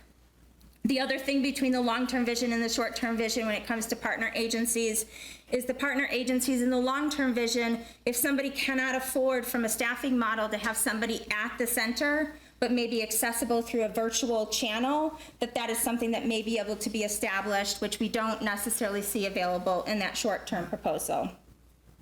Now, who will be served here is individuals who meet the federal definition of homelessness, either using the HUD definition and their McKinney-Vento definition, which is basically defined as people who lack a fixed, regular, and adequate nighttime residence. Now, there's lots, you know, basically the whole swath of anybody who may be experiencing this situation in your community would be served through this Homeless Resource Center. We anticipate that it could touch every single person who is struggling currently, as well as those who may be on the verge of homelessness to prevent that. And therefore, there are some design considerations with that from a spacing perspective as well. Because you may have families who are coming in, you may have, you know, people who who have, you know, who single adults with sex crimes, for instance, that you need to kind of make sure that there's some spacing there. You may have, you know, women who are, you know, victims of exploitation, for instance, coming in that would want that level of separation. So there's some design challenges that need to be considered, but all things that the team has discussed and has ideas for how that may move forward. The last thing I'll note from the long-term vision related to location is that it was a campus vision, is something that the community has advocated for. So not just one building, but like, how can you kind of make it a whole campus? The short-term version is, let's use a freestanding community space that already exists, and more specifically in terms of how to double down on programs that are working. We know that the Impact Avenues program has worked extremely well, and we also know that the MAP program has worked really well. Those two entities are interested in coming together to really sort of start to form the first basis for, you know, what this 3-day-a-week, 9 to 3 program may look like. Now, as we move forward and we start to think about what does it look like to bring this program to bear in the community, and what is left of, the second quarter now and in third quarter going until September. What we suggest happens at this point is to, one, just identify what is the ideal location for where the short-term proposal of the One-Stop Homeless Resource Center should be. And that's not necessarily a trivial thing to define, because where Impact Avenues works today and where MAP works today, you can't just sort of bring those together right now with those two spaces. And specifically, MAP has some very, I would say, more special needs in the sense of the power draws and the water needs that they have for activating their program. So the first thing is define what the program, define the ideal location in the community, and then secure the space. And the hope is to do that by July, basically. Then defining the staffing and the logistics is the next piece of this. So part of that is determining which partner agencies of the community would like to be part of the center and when. In an ideal world, we'd have everybody there all 3 days of operation. I think the reality based on our feedback with the partner agencies is that may not be realistic from a staffing standpoint and budget standpoint for each of them. So that's okay, but one of the things that you want to do is create a regular cadence for when they are there. So there's some predictability associated with that. So defining who those partners are and when they will be there. The other thing that needs to be defined is who is going to provide the navigation services, or maybe the collection of individuals or sort of entities that will provide those navigation services, because that is an essential component to the success of this program, we believe. And then the third thing related to the staffing and the logistics is just to literally run a simulation with a small group of individuals that are being served by bringing all of these entities together. What we would be doing is not new. Everybody's been doing it in different ways. It's about centralizing to gain impact and scale. So we do not anticipate that this is a big deal. It's just like, hey, let's spend an afternoon working out some of the kinks before we open the doors. And then opening the doors in mid-September. Open up the doors, have the center open 3 days a week, 9 to 3, no appointment required. And then in the fourth quarter, into basically the third quarter of 25, really operate that center. And specifically, we're suggesting operating it for this period of time because the needs of the center are going to change a bit with the seasons. We already know that based on sort of the cadence of Impact Avenues and MAP. We don't know what the impacts of that may be should you choose to move more towards that larger vision that I was sharing before. And so this is a really wonderful way to prototype and sort of pilot it a little bit to figure out what those needs are, so that should you choose as a community to go to that broader vision, you're doing so at a much smarter level than where you stand today. And so as part of that operating of the center, then doing monthly, team assessments to say what's working, what's not, what do we need to change about our operations right now, and then what does this look like for that longer term vision. And then ultimately in September of 25, really coming back together as the operations team to say, hey, does it make sense for us to achieve this bigger vision?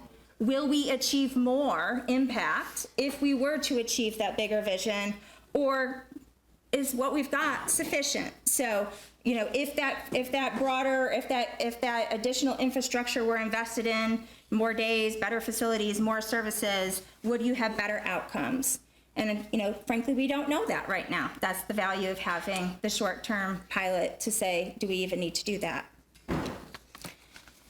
Now, the team has also thought about, okay, how then do we start to track and measure our progress to say, is this having the impact that we desire of it in the community? And so what you're seeing on the screen right now is what we call an impact measurement framework. And so what you've got on the far left is essentially all of those inputs that I've just walked you through. But what the team will be doing from an output standpoint to initially just say, hey, we've opened up our doors in the first month, how are things going? In the first 6 months, how are things going? They're going to be looking at things like center attendance, so the total number of people who have been served, the number of unique people who have been served in that time, and the number of repeat visits that we have received of people. They're also going to be looking at service reach of the center. One of the key hypotheses of this center is if you start to consolidate things Now people can do 3-4 appointments in a day, for instance, instead of having to tackle those 3-4 appointments now over the period of 10 days if they're, incredibly active, essentially, to do that. So the hypothesis is as people are activating more services, they're going to accelerate the pathway towards stabilization for themselves. But we're going to want to measure that. We're going to want to say, what is the number of people who are attending and the number of services that they are utilizing? What are the number of people who have been served by each partner agency compared to prior years of their service? So all of these partner agencies should know, generally speaking, in the month of May, they see this number of people. What is the month of May next year for that same number of people? And how much did the center support that? We'll want to be measuring the percentage of services that have been accessed that were recommended to an individual. So if somebody, through that navigator was told, we think these 10 things would be really supportive to you, are they taking advantage of all 10, or did they choose to take advantage of 2? We'll be wanting to know that. The hypothesis is that, again, consolidated services will support them taking advantage of 10 versus 2. And then the number of people who have gained access to a city ID. We know that this is one of the main barriers. So let's put that in the center, having access to that and making sure that every individual can have a city ID that can support them to move forward. Now, once we've got some of those outputs, it'll take a little bit longer to start to see some of the outcomes. But over the course of 6 months to a year, now we're going to be wanting to look at, are those individuals who are gaining access to those accelerated services, are they gaining stability in the way that we had hoped for? So we're going to want to understand, what is the increase in the number of people with a stable income? What's the increase in the number of people who are housed in the community compared to prior? What's the increase in graduation rates and school grades of students, maybe of the families who are homeless? And then really positive scores then on engagement as we start to engage people and survey them to say, has this been a positive experience for you? What is helping you? Where do you still need support? And then also then looking at the positive impacts to public health and safety. So the fewer number of ambulance calls to people who are unsheltered, the fewer number of ER visits of people who are unsheltered. And then we do anticipate that more co-responder and CIT calls will come up because the trust of the community will be higher, that people will be asking for more support and not being fearful of that. And then ultimately what we'd be looking for is, these impacts, these longer term impacts of, decrease in the number of encampments in the community, a decrease in the number of people who are experiencing homelessness in the community, and then just a more safe and unified community that is really then addressing the complexities of homelessness. So this covers our resource center. Now I'm going to dive into the investment in the continuum of housing solution, and specifically the low barrier shelter and permanent tiny home village. Now I want to put a little bit of setup to this because I do know, the topic of low barrier is a bit of a live wire, right? So we want to just acknowledge that and say, how did we get here? So when this idea of the investment in the continuum of housing solution came up, one of the first things that we did for the team that really invested their time in looking at the prototyping and testing of this idea is we said, before we even go down and we start to think about should we go down pathway A or pathway B, let's just put out all the different things that you could invest in from a housing standpoint. So I said, if money were no object, what would the ideal housing continuum of this community look like? And so that's what you're seeing on the screen right now. You're seeing an image of our Miro board. So, sorry for the slight changes in text here. But the most important piece is what is in digital text at the top, which is the fact that you then have these different stages of this continuum. So you have what we call the entry point, and there's 2 pieces to this. So the first is just like a person who is experiencing homelessness. They are not yet committed to gaining any services and support. Maybe they're new in that situation, maybe they're not new, no time barrier, but they're not willing yet to say, I am willing to work with a case manager or somebody to kind of move beyond where I am right now. And so that is what you see as the initial engagement. Then there's connected engagement. So this is when somebody has said, I am willing a little bit to get some additional support. They aren't necessarily committed 100% to that support, but they're willing a little bit. And so then that's the connected engagement column that you're seeing. Then as somebody starts to really be committed to their stabilization goals, then they move more into that community-based transitional housing to then ultimately get into more of a 12-month stabilization housing, which can take different levels of, kind of assisted partnership or, permanent, but these are all sort of different types of permanent housing in some form or fashion. And then what we defined as sort of the catch. So these are, basically either supporting to prevent homelessness in some form or fashion, or providing other types of assistance. So we just put this out initially to say, if money were no object, how would you design the continuum of housing? And then we took this continuum of housing to members of the community. And again, those same different groups that I was mentioning before. So people who are experiencing homelessness, service agencies who support the people who are experiencing homelessness. We had a development group, so this involved people from the city themselves. It also involved other members of the community who have a lot of expertise in development in general, affordable housing, these types of things.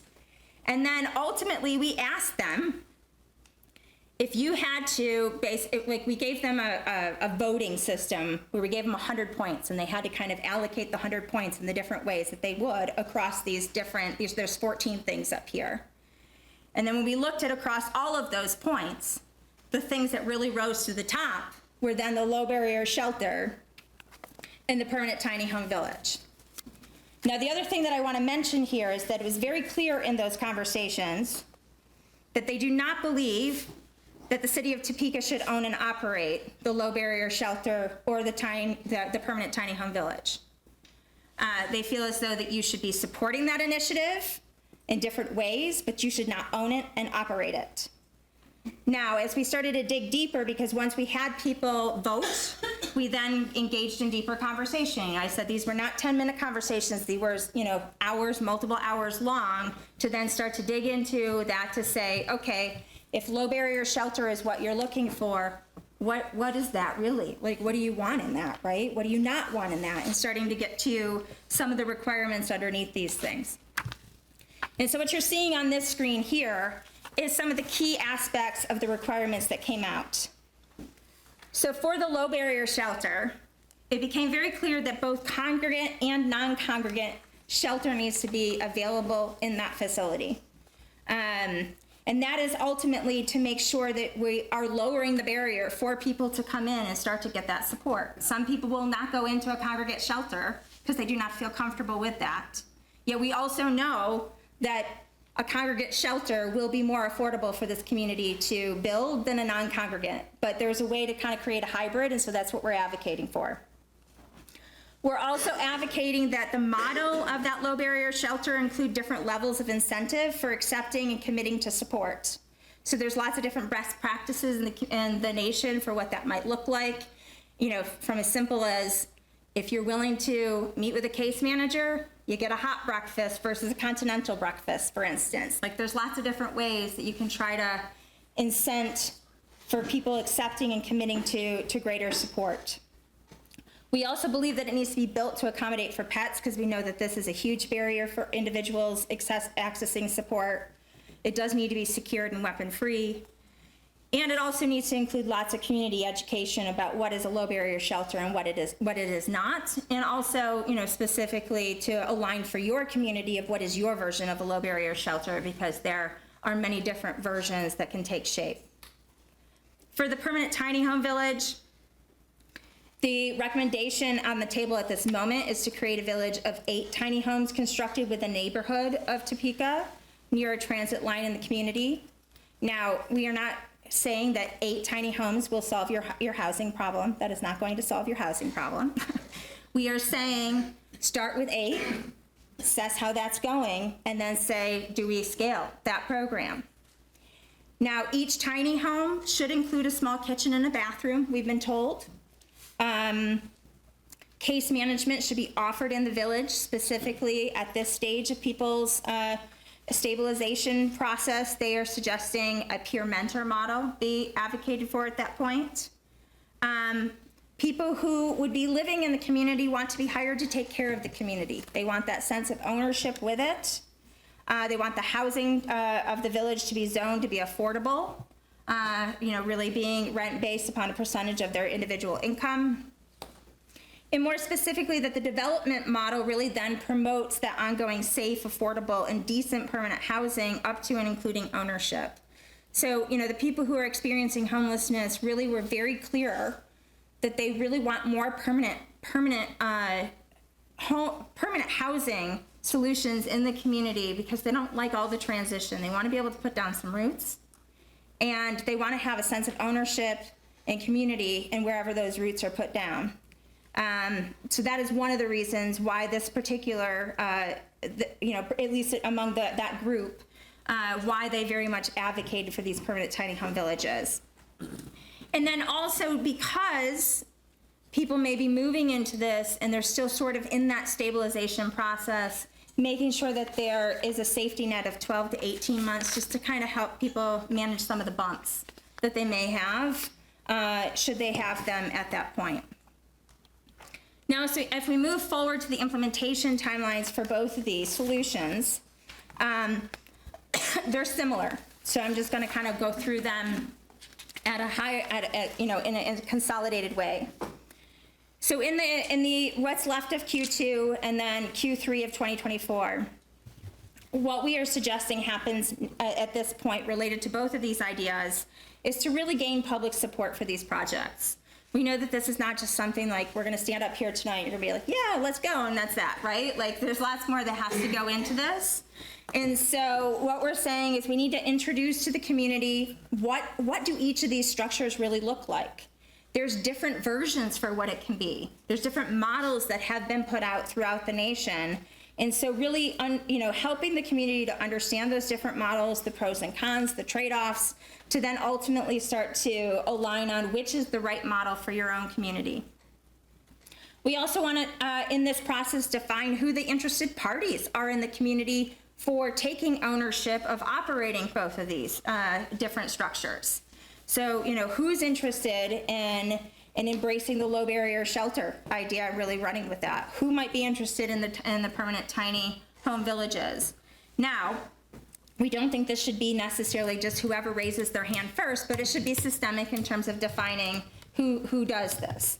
So the three tasks that are underneath this is to really first just create a system for collecting information on who those interested parties may be, and then bringing together those interested parties, and then starting to kind of create, education campaigns related to both of these initiatives.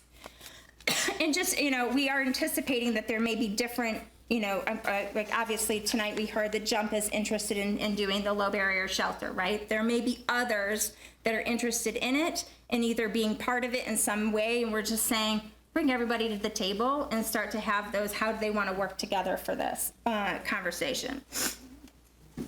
Continuing on for a couple other Q2 and Q3 actions, then also researching best practices for how low barrier shelters and permanent tiny home villages really take shape in the country. And these best practices are things related to the structures, the models of operation, funding, location placement, just to make sure that, we're kind of keeping all of that in mind as you're making your decisions as a community. And then lastly, from a Q2, Q3 perspective, defining what the ideal low barrier shelter and permanent tiny home village is for the Topeka community. So if all these different forms exist, which is the form that is the best for you? And really then starting to make that decision as a community and gaining alignment among all of you in support of that. Now, when it comes to Q4, so this would be October to December of this year, that is when it's about really defining the funding for each of these projects. So the first is just understanding what funds all of the interested parties that may be involved in these will be bringing to the table. And then the second is then starting to look at what other grants might you gain access to and what's ultimately the gap in financials that will be between, kind of what the project will cost versus what you will still need. as well as then defining the location of each structure. And then as part of that, we know that there's going to be likely some zoning and policy considerations that need to be taken into account. And so making sure that that is also done in that period of time.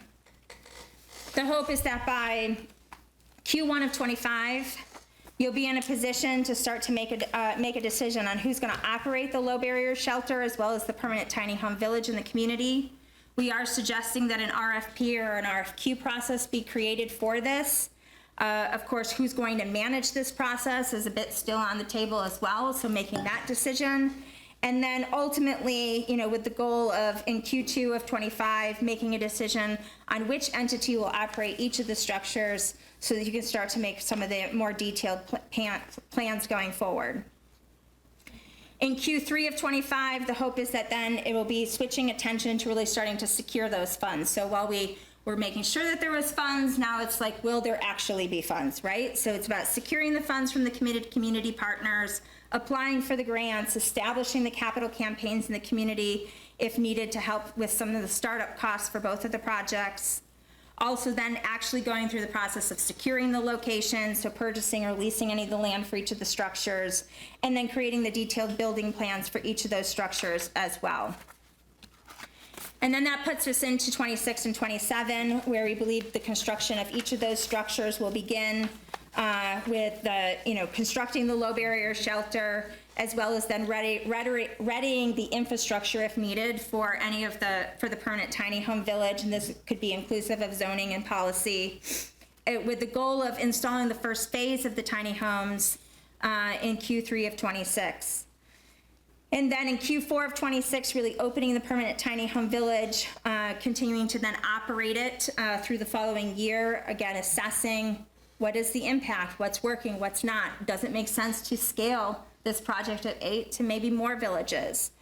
Also starting to measure who are the types of individuals who are wanting to come in. Is a permanent tiny home village, we might need other types of forms of housing, because if it's a family, maybe a permanent tiny home isn't enough space, for instance, right? So what would be those other forms? And then in Q1 of 27, really opening the low barrier shelter for operation. Now, while the implementation plan is very similar for each of these, the impact measurement plan, however, is quite different.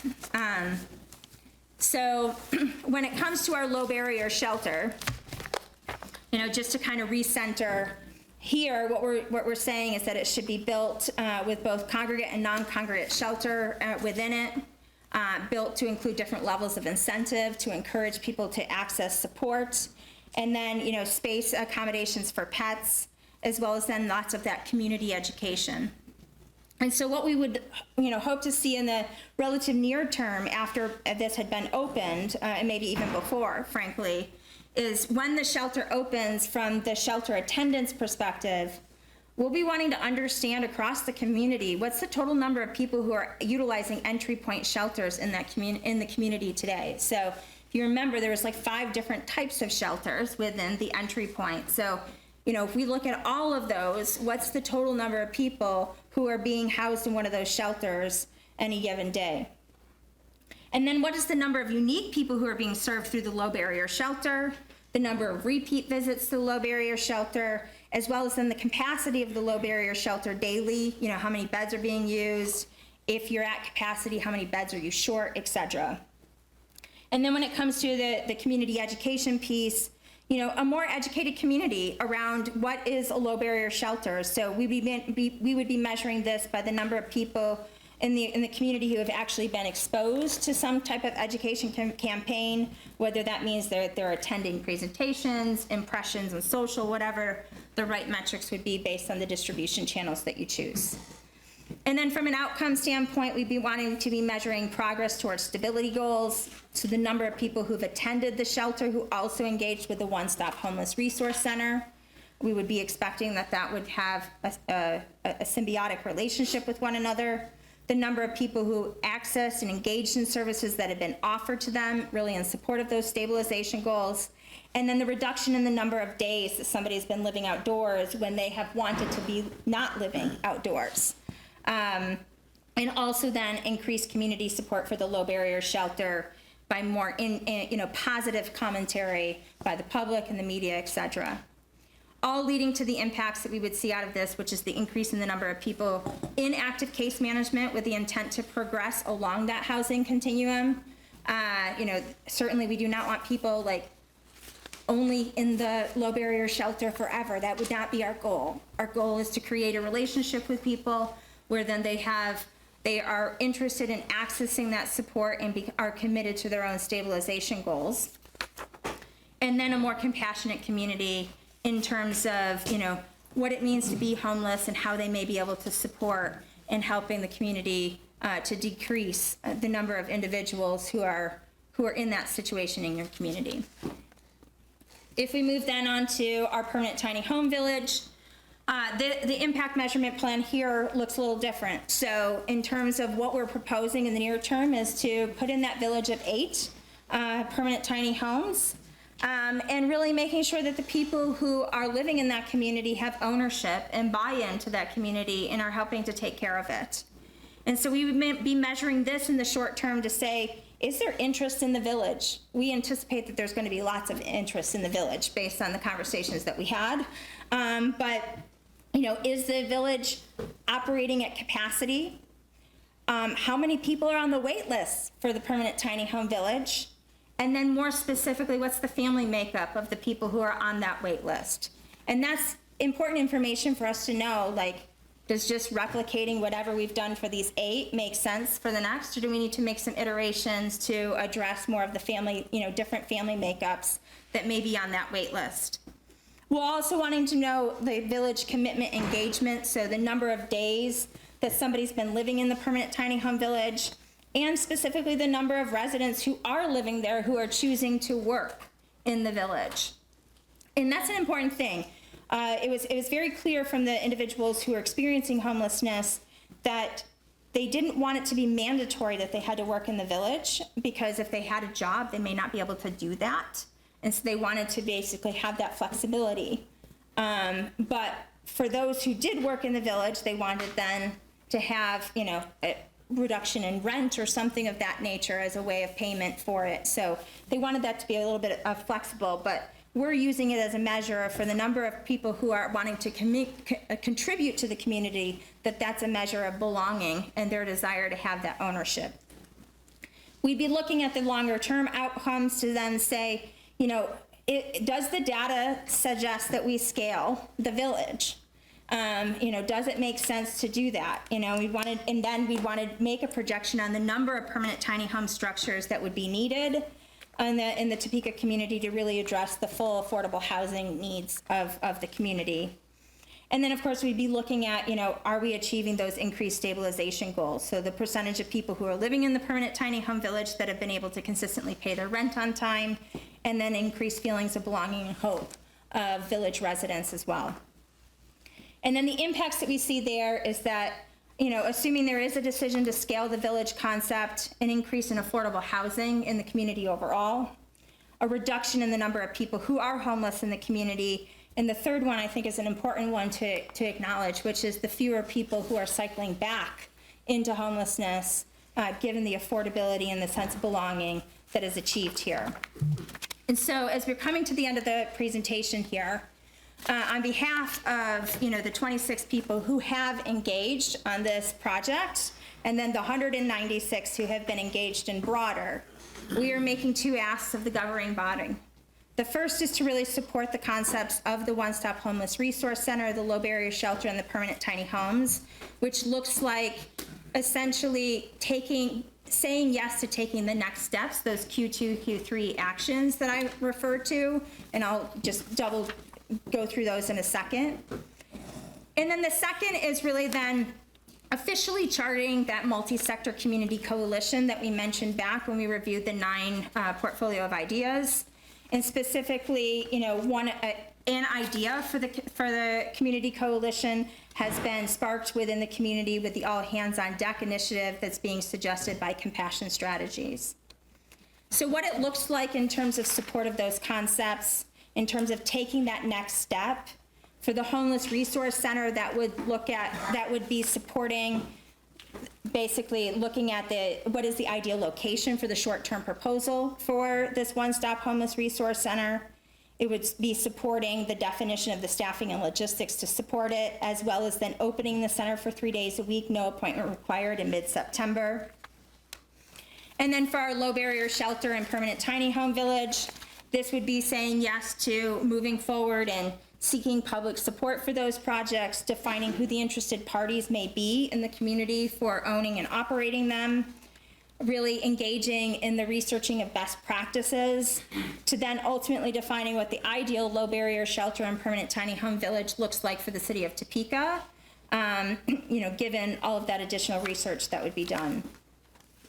And so with that, I want to close out the formal part of this presentation and open it up for questions. And I've also got many of my team members here with me to be able to answer some of those questions for you. Thank you, Brianna. This will be our opportunity now to ask Brianna any questions, more detail that we'd like to hear from her or any of the members of the team. Councilman Kell.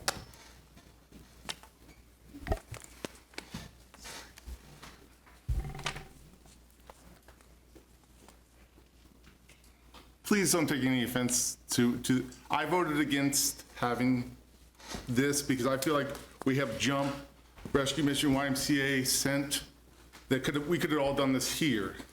And sometimes I think you kind of threw a big blanket over the problem without kind of not really looking at the issues of the problems. Like, everyone says not in my backyard. I would love a tiny home community right 2 blocks away from my house.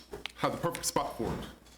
Problem with that is land acquisition. People that own the land that we could do that here in town want 3, 4, or 5 times the amount the land is valued at for the land. Because I've been, for 5 years, been looking at trying to do a tiny home right there and trying to acquire that land somehow.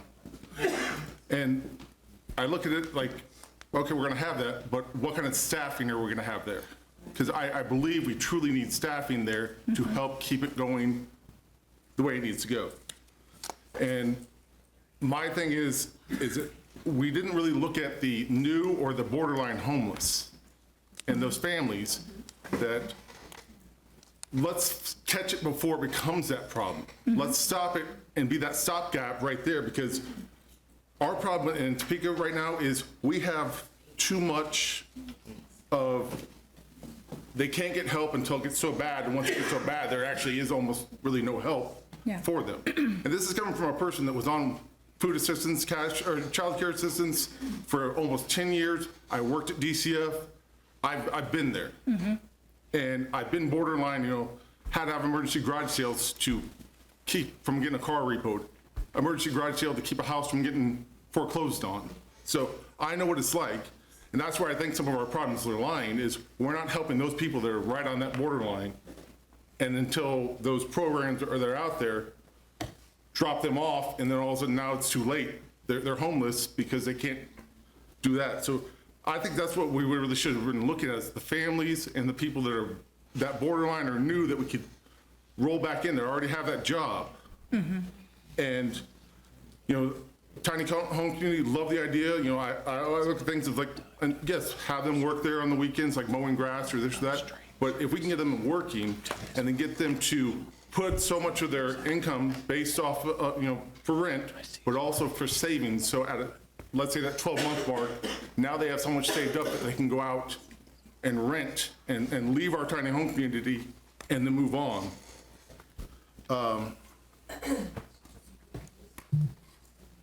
The resource center, love the idea, but coming up with that short term right off the bat is terrible for those people that are brand new or borderline that are working, or even maybe been homeless for 5 months, they're still working. Because we have that short little window for them to try to get off work to come up and get resources. DCF is bad enough to try to get resources from when you're a working person, and trying to get there into their offices and then sit there and wait. That, there's so many things that we need to do on that aspect to try to help. Our biggest thing, I think, is we need to have a buffer, that help with that buffer time period, because I dealt with this with myself and my wife and my family. You start building yourself up, and then resources start falling off, so then you fall back down. And then you climb back up, and you fall back down. I had to climb, for 10 years, climb that ladder, climb that ladder, climb that ladder, and fall all those times. Yeah. And this is a subject I'm very passionate about because of the simple fact of I've been there. And I feel like this is just kind of a blanket over it, and we could do this in 50 of the top 200 cities in the US with this program here, but it needs to be highly tweaked, I think, for Topeka. To me, this is too much of a blanket that doesn't solve our problems, that we need to look at, advocates. For the resource center, we need advocates that can walk the person step by step by step. What does DCF do? What does the Rescue Commission do? Because I could be newly homeless, moved in with my parents. Now I go to DCF. Well, you're living with your parents, so you're making too much money all based off your parents' income. Doesn't say that, hey, I'm making my meals separately, which under DCF rules, if you're making your meals separately, those other people that are living in the house away from you and your family, now their income doesn't count. So you need to have those advocates there that could help people walk through the process. Which we do. That's the navigators. And have that checklist that they're going boom, boom, boom, boom. And then looking at things like that, the long-term hotels. They've some of them now have shut down, especially in my district. Had several long-term hotels where people are paying $25 a night. And the state finally shut down those hotels because of the situations that were going, safety situations. But we need to kind of look at how we can try to stop that from happening also, where it just becomes just a spot to sit, a spot to do drugs, a spot to, we need to make sure we're breaking those cycles to try to help those people that want help. And then look at the people necessarily, especially at the beginning. If you're not necessarily wanting help, let's make sure we're working on those ones that want the help, and definitely the ones that are first coming off into the homelessness, that have the jobs, that have the kids, that we can just kind of spin them back around real quick. Is the biggest things that we need to have. And like I said, sometimes that short-term availability, to me, that was a big red flag right off the bat, because those are the people that need the most accessibility. Yeah, I don't disagree with that piece. I mean, we talked about that a lot as a team of what is the way to get this idea up and operating with the least amount of, because I guess red tape in the process, right? And the budget constraints and such. And so by bringing Impact Avenues and MAP together, that's what the two entities said. We think we can manage this in the 9 to 3. Don't disagree with anything that you're saying in the sense of, we all collectively as a team said, gosh, we don't want to let go of the Monday through Saturday 9 to 6 for exactly the reason that you're stating. And so I think that's still on the table to say, hey, if we can find the money, if we can do it to get it up and running at the full level, I think everybody here would say, yes, please. But we all collectively believe that getting it activated and even the short term at the way that we've stated will help to reduce the homelessness now. Now, in terms of preventing, we do anticipate that ultimately people will be coming into the center who need support, who maybe aren't fully in that, HUD or McKinney-Vento definition yet, but they are very much on the verge of it so that we can prevent that.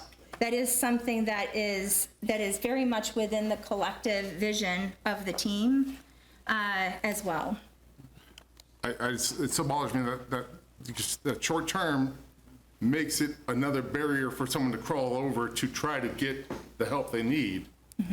And like I said, we need to figure out ways to keep it from getting to that point where, well, I can't get help here because I'm not at this point yet. But once I get to that point, now everything falls apart on me. We need to have that where we're stopping it, where accessibility, so if someone's working, that they can get there and get the help that they need to keep it, to turn it around and get a place to live, or keep maybe the home that they already have. And there's major things on this that I would definitely want to see some changes to try to help, because it's almost, in some aspects, almost a little too broad, that we almost might need to really focus, like on the tiny homes. Yeah, it'd be great for them to work there, but a job is more, to me, is more important than working at the place that they're living at. Yeah, and I think it's important to recognize where the stage of this all is, because you asked us to go broad. You said, understand what is really the situation, and then what is causing and creating homelessness in our community, which is what we spent, basically from September to December doing. And then we came and we said, okay, what does that look like in terms of potential solutions, and then which solutions make the most sense? So there is not a single person on the team right now who is saying, you should execute this exactly as it is written here. I think we all agree that there's a lot more detail that needs to be layered into all of this, and a lot more tweaking and refining that needs to happen. But I do think that there's something really important that should not be underestimated that has happened in this process. And that is that we now have, alignment across an entire community on what to do, which is not something that we had 8 months ago. So yes, you may have had, this group over here who had an idea, and that group over there who had another idea, and this group over here who had another idea, but they were not all aligned on what that idea was. And now there's alignment and there's traction. Now, the homeless initiative team, the 26 people who are on that slide, we're all effectively done with the job tonight, right? But many of those individuals on this team are ready to stand up, along with many others who weren't even on the team that you've heard from tonight even, that are ready to now stand up and work together. And I think the level of collaboration and alignment that has been achieved across partners is pretty tremendous over these past 8 months. So you might look at this and say, oh, well, it's not like this is super special. You go to any other community, it'll have it too, right? But there's lots of different agencies and groups who are coming to the same need, and that says something. That says that that's valuable for your community. And more specifically, you've got people who are standing up saying, I'm ready to do this for our community here. And so don't disagree. There's lots of devils in the details that need to still be worked through. But collectively, as our team, we feel that if there's systemic execution against the full list of initiatives that we shared, that you will see a decrease in homelessness. Now, does it meet every single person right out the gate? No, it may not. But if it meets 5 more people who weren't met today, based on that, is it better than not meeting anybody because it couldn't meet all 6 in that moment? It's about sort of starting, seeing what's working, starting to make adjustments, so then you fully get to the whole group of people who need needs. So, if you can go out the gate and you can say, let's do Monday through Saturday, 9 to 6, and it's open and there's all that, there's nobody here that's gonna say, no, we don't think that's a good idea. But we think it's important to make it happen sooner rather than later. And we know that with the partnerships that are activated in the community already, we believe that a 3-day-a-week, 9 to 3 can be up and running by September. Councilman Duncan. Thank you, Mayor. First of all, thank you to everybody who participated in this very long and extensive process. I know it's one piece of a very large puzzle that we're all trying to work together, but and I know we will lean on all of you moving forward, for better or worse from your perspective. We're not done with you, even though this may be your last evening. Is there any plan to present this to the county? There is. Some formal presentation? Yes, so is it on? We will be presenting to the commissioners on Monday, June 3rd at their 9 a.m. work group session. Okay, great. That's really good to hear, because I think they're going to have to play some role in this, I think, if we really want it to be truly successful. I know to date they've said they're open to that. They participated in some of this process, so hopefully that cooperation continues. I am a especially as it relates to the center project, which I think is a great idea, the timelines bother me a little, only because our new city manager is going to have to be an important part of moving this forward, and he doesn't start until some of your first phases kick in. And so it's not that I don't think we could do some of it, but I think not having that piece does us all no good, you know. So I don't know if that's something we need to do, but I think adjusting those to reflect just his timeline of coming into the job is more reasonable and actually gives us a realistic look at what may happen, instead of us feeling when we get to June, by the time he's here and 3 of your steps are already supposed to be completed, we all feel like we've already failed just because we're not there yet. So my issue is not with the idea, it's just the timelines make me a little, if we could adjust those just a little. I think we could adjust those. To be a little more, realistic of our situation. And my last comment is just, and I think this is somewhat reflected, not exactly what I'm saying, but in the recommendation of the city not operating per se. If you look across the country and the region at shelters and villages, there is one common denominator or one common theme, and that is the ones that are absolutely operated and pushed by cities are not working.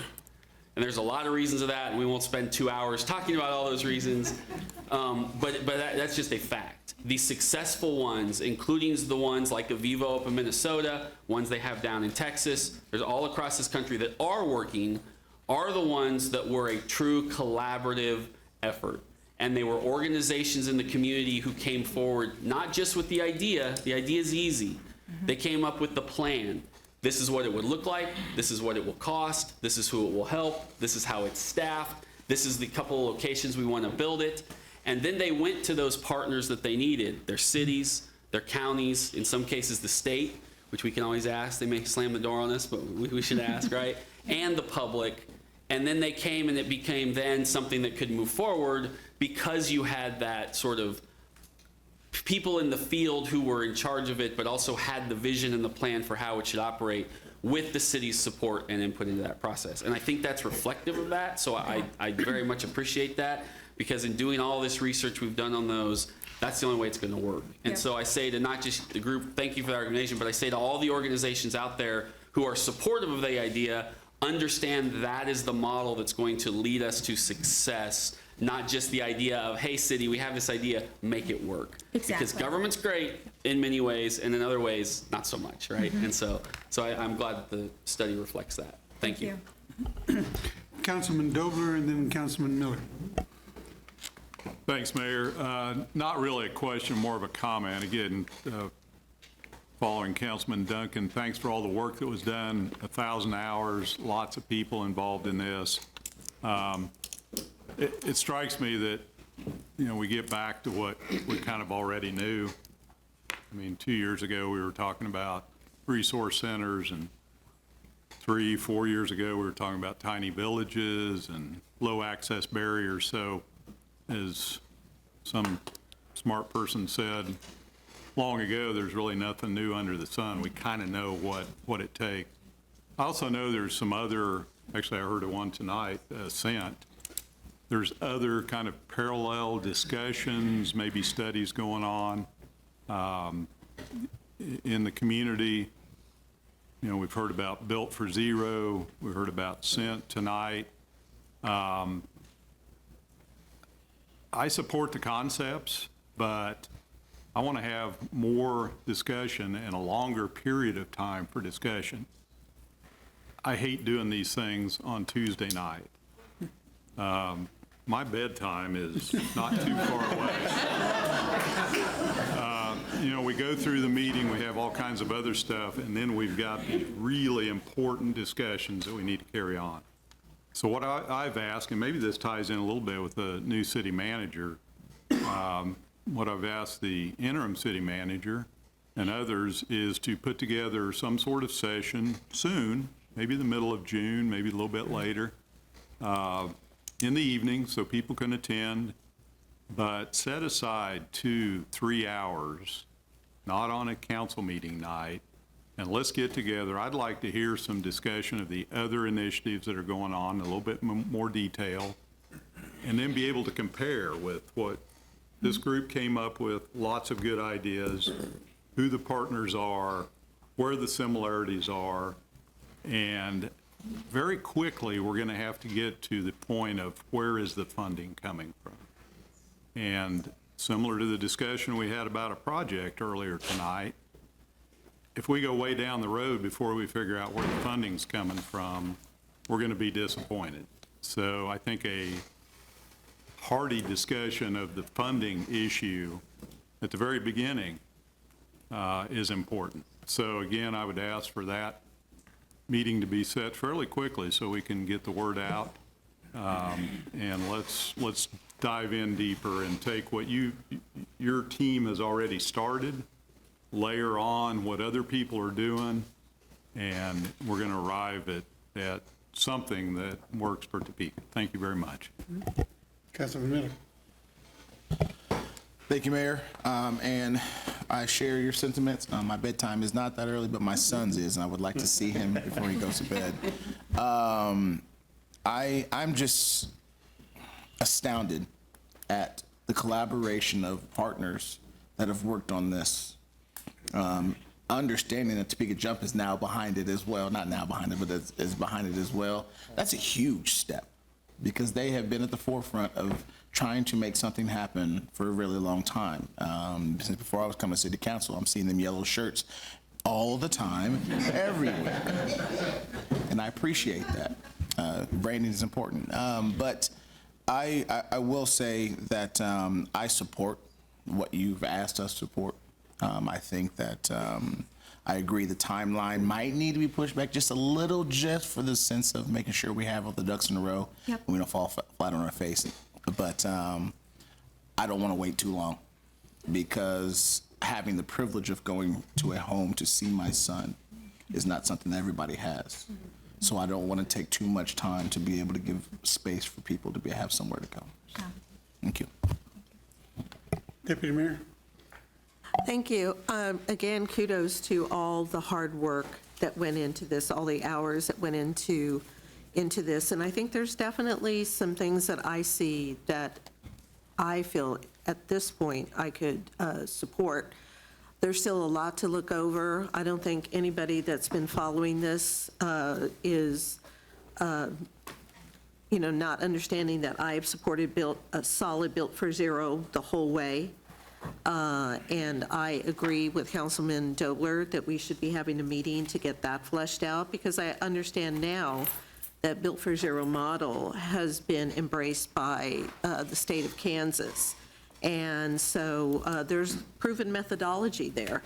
And so it's going to be interesting to compare and contrast, to listen to our staff, which is EAS, but has had a lot of interaction with Built for Zero models. And I also believe that there has to be some adjustment on the time frame, because none of this can take place before the city manager starts. And so with that, just appreciate everything you've done. Thank you. Councilwoman Hiller. Thank you, Mayor. I too appreciate all this work. I will tell you, though, that I don't get it on what your proposal is on the one-stop shop, because what I know from working with people professionally and in my neighborhoods and recently here is that what's most important to the consumers and the homeless folks in this case is access, trust, and relationships. And given Jill's presentation about Scent, for instance, they are really working on making sure that they have comprehensive services in deep southeast Topeka. And they're providing on the front line what they can, adding in what they can through partnerships. It's a wonderful model that she just described. What I don't know is whether the idea is that if you're going to have only one place in town, how's everybody going to get to southeast Topeka? I don't know if your idea is really to consolidate what I was penciling a list of 19 agencies that are first line helping people, and I didn't have THA on there. That's 20. I know there's at least 10 more. So you've got at least 30 entities in town right now that are the frontline contact people, which homeless folks will go to, or people in distress, either because they are close or because they know them and trust them. And those agencies contact each other to network for the resources that are shared, which is your option number either 2 or 3, whatever that was on the list. So this one, and I also know that for one, we've tried one-stop shops before, or special hours, or just certain hours to come in, and it is expensive and time-consuming to be poor. And so to have to go all the way across town to only one place, I'm familiar with people not doing that. And so I don't understand, I just don't understand what you were looking at, the collaboration to make sure that at any point of contact, people could get all the services because people know where they are and how to collect. But I'm puzzled otherwise. You know. I can respond to that a little bit. Okay. Because we had a lot of discussion about this as a team, and team, feel free to jump in. You know, I think initially the idea was, you know, having multiple one-stop shops across the city. But then as we, you know, I talked about that prototyping and testing phase, as we took out that model, the partner agencies were like, I don't think we can actually make that happen from a staffing standpoint, to actually be staffing all these different, these different groups. And because the value is essentially, you go to one location and there's different groups to connect with. And I don't know, Bill, maybe you can talk a little bit too, and Carrie, with the impact and MAP and why we netted out where we did. Sure, I'd be glad to. May I approach, Mayor? Please. You know, Councilman Kell, I was one of the people at the outset that said, oh man, let's go. We kind of know what to do. Been there and talked about it for a long time. So I appreciate that. I am Bill Persinger, the Chief Executive Officer of Vallejo Behavioral Healthcare, Mayor, Councilman, staff. So we tested, in a way, multiple location for a one-stop shop through Mobile Access Partnership, moving to different church parking lots, Salvation Army. Those folks were a godsend during the winter when we had to shut the shower down because it freezes. We've been there and it works. And we did talk about some models in multiple locations. I will tell you, for MAP and for Impact Avenues, we have an amazing network of transportation strategies and tactics that we've put together to get people to where they need to be. And that's worked very well. And but I think we're at a stage where we're open to more conversation. And while I would be the first to say, and I think I said it on the first day, we kind of know what to do. A lot of us intuitively kind of knew what to do. It is, the ideas may not be new, but the process we went through, that was new. And you all kicked that off, so kudos to you. The process was new.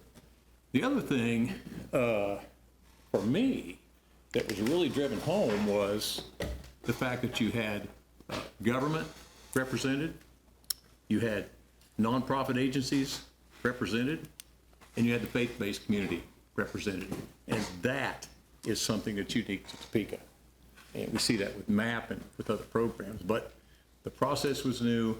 The partnerships between those three major groups, while not brand new, was certainly reinforced and concretized. And it meant a lot to me to see city, county, state, nonprofits, and faith-based at the table in these in-depth discussions. So our work was unique, the process was unique, and you know, we just want to build on some of the good stuff that we're doing.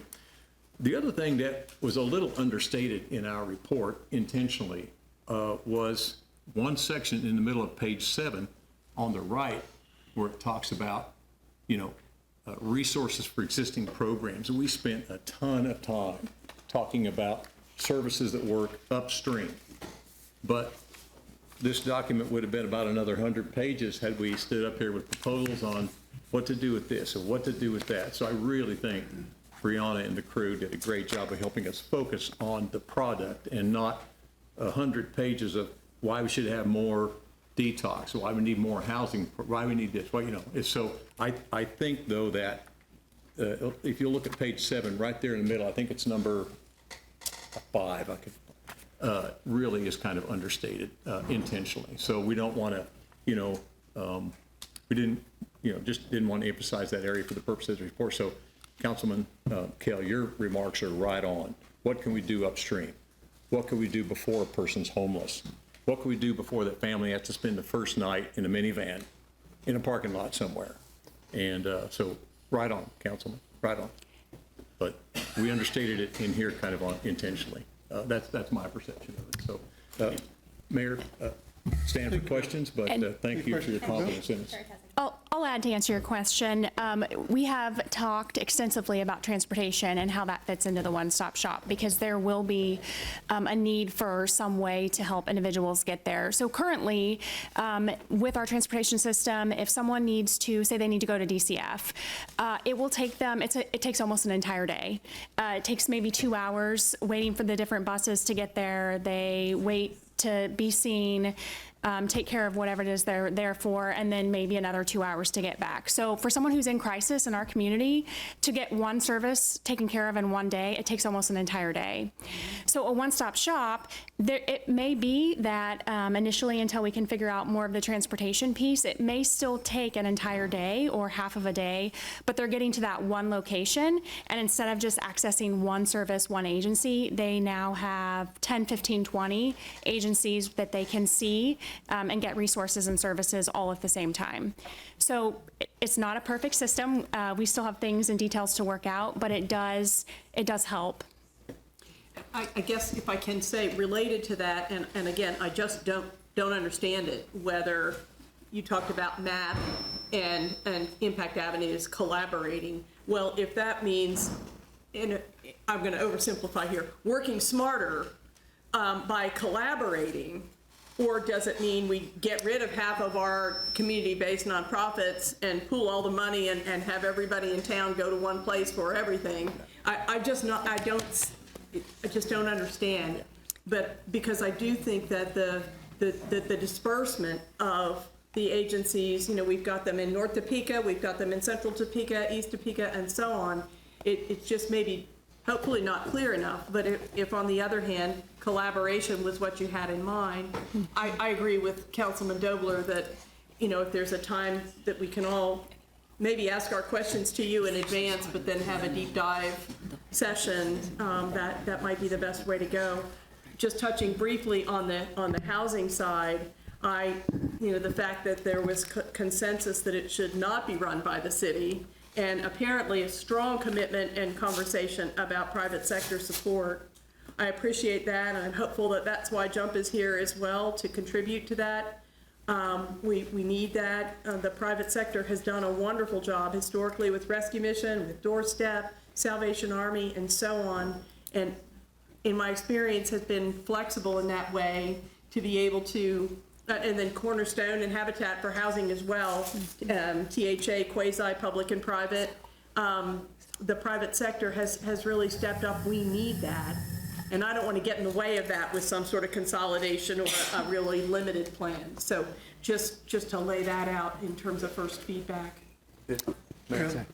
So exactly right, Councilwoman Hiller, exactly right. And I think the vision of the one-stop, although lots of discussion needs to happen, before bedtime. I agree. I'm getting there myself tonight. But so I think the concept is that what's new is the electronic capacity we have now that we may not have had in the past. Exactly.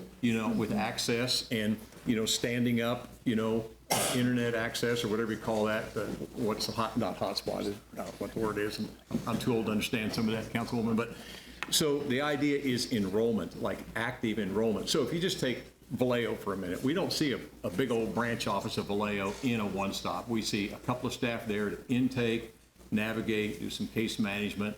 It's not a service place necessarily, it's an enrollment place. You can actually open up the computer, get Joe or Betty or whoever logged into Vallejo. They've got an appointment for later the day, tomorrow, whenever they need it. If somebody's in crisis, we can intervene, that kind of thing. But we don't see it as another Vallejo building or another community action building or, another whole staff of THA being there or the Rescue Mission. That's my concept. It's enrollment and quick access, and in some cases, some quick intervention. Back to Councilman Kell's point, let's get in there early, let's get ahead of the problems and work upstream. So I see it as an enrollment center, way more than a brochure and a candy bar. It's like, yes, you have an appointment later today, or we'll come get you, or here's how you'll get there.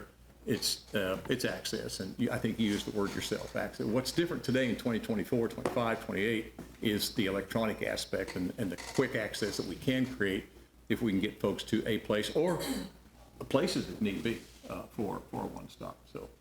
Well, that's where I just need to understand more, because you mentioned a navigator role. You don't necessarily have to have somebody from Vallejo and somebody from the city and somebody from Doorstep all sitting there waiting for somebody to walk in the door. Kind of a super user, a super helper, if you will. Yeah. Yeah. And I don't want to overstate my time at the podium, Mayor. If you'll excuse me, I'll stand for questions, figuratively or literally. So. Councilwoman Ortiz. Thank you. I want to thank everybody for this report. This has been a conversation for a while. I have several questions, but I would agree we need to probably meet again. But the two things that I'm concerned about was, did you talk about adult education, and what about the youth that are homeless? There's a lot of high school kids out there that are homeless, that are sleeping in their cars, that are couch surfing, and would they be able to sleep in the tiny homes? I mean, if they, how would they fit that criteria? How do we educate them to get to that next level so they can afford to be at that next level? Yeah, I mean, the initial thought is that they would be part of the Homeless Resource Center, right? They would have access to that to be able to get support, and then they would, through that support, get access to the right type of housing for them. Whether that's the permanent tiny home village or it's something else in the community, I think that would be facilitated through those individual connections. But the one-stop Homeless Resource Center is really meant to service anyone who is either in this situation or on the verge of this situation. So it's a way to kind of start to have their people that kind of really are advocating for them in the process. So you're talking about adults and youth then? Yeah. Okay, because there's a lot of youth that don't know what to do or where to go. Yeah. And it's really sad. You can go by different high schools and they're in their cars, they're sleeping, or they're using the internet. And those are the people that are going to become. They don't know how to stretch out and apply for this or apply for that, and so that's why I asked, because I ran into some kids that one was 18 and she got thrown out with her sister. Well, there's a legality there, because she's not responsible for that, and where's the parents? Yep. So there's a lot of that, and I just hope, I haven't had a chance to read through this. I want to go through it, but I hope that was considered as well. It is considered, and I think the other thing that's important to understand too is that what is in this report is an incredibly synthesized version of much other conversation that has happened, and other documentation that exists. We've been documenting this entire journey on a mural board that is part of the city of Topeka. It is your resource, right? And all of the thinking that has happened from the individuals who have been part of this process is archived there. So you can see literally, like, we were going in this direction, and then we learned this, and we went to this direction instead. Or, these are all the different details within it. So this is an incredibly synthesized version. Now, that's not to say that there aren't many yet details to be figured out, because there are many details that still need to be defined. But I think that that's where it's about understanding who's going to take ownership of those ideas and champion them forward. Like, we're not the team to say, whoever starts to take advantage or starts to take up the low barrier shelter, whether it's Trump or someone else, like, we're not going to go tell them, go build this, right? We're going to say, this is what the community's told us in this process. They're going to go through a lot more community engagement in their build process to ultimately define the specific requirements that center that. But there is much more here than what is here. Okay, well, thank you, because I think it's important, especially with our streaming down tonight. I think once this hits the news, there's going to be a lot of people stepping forward and having a lot of questions and concerns and even thoughts. So, thank you, Mr. Mayor. Further comments? Questions for the team? Brenda, I think there have been some good points brought up by council, which tells me they're paying attention to you and they're listening to the report and giving it a lot of consideration, which I think is important to begin with. Absolutely. So my compliments to you and everyone who participated. I couldn't name them individually, but I know that they did this not as a task, but more of a mission 100%. for our community. And I think that's the thing that I would like to continue with, the idea that there is a place that we need to be and we want to be. And any help and guidance that we can get to that place is appreciated. I think, as is mentioned, there is support for action. There is concern about the timing, but that can't put us off forever. So I think that follow-up meetings can be scheduled, even with the incoming new city manager, so we can bring him up to speed, and so that we can ask the questions that we really want to get to. I do like the idea of setting, what you said, the top two, and discussing them in real serious depth. And at some point, pull the trigger and say, we're going to do it and try it. If it doesn't work, then we'll adapt to it. And if it doesn't work, we'll move on to the next one. But I think the governing body has indicated they want action. You've given us a lot of detail to give us choices for our actions. That doesn't mean we'll jump real quick off the ledge, but we will, in my opinion, see a course for us thanks to the work that you and the group has provided. I like the word that you used, and that was alignment. I think that's important for us. Yeah. For any other programs that might be out there, Built for Zero, the state's efforts, whoever, wouldn't discount any of them. But we have to be aligned in our effort. We can't just go off in different directions and hope that we'll hit the target. So I want to thank you for all the work that you have done. Thank you. And I want to thank everybody else who has spent so much time and effort on this mission. And that's how I see it. I agree with you. It's been a mission of all of us. Thank you very much, Brianna. And Thank you. I'd like to offer an applause for you and your group. Thank you.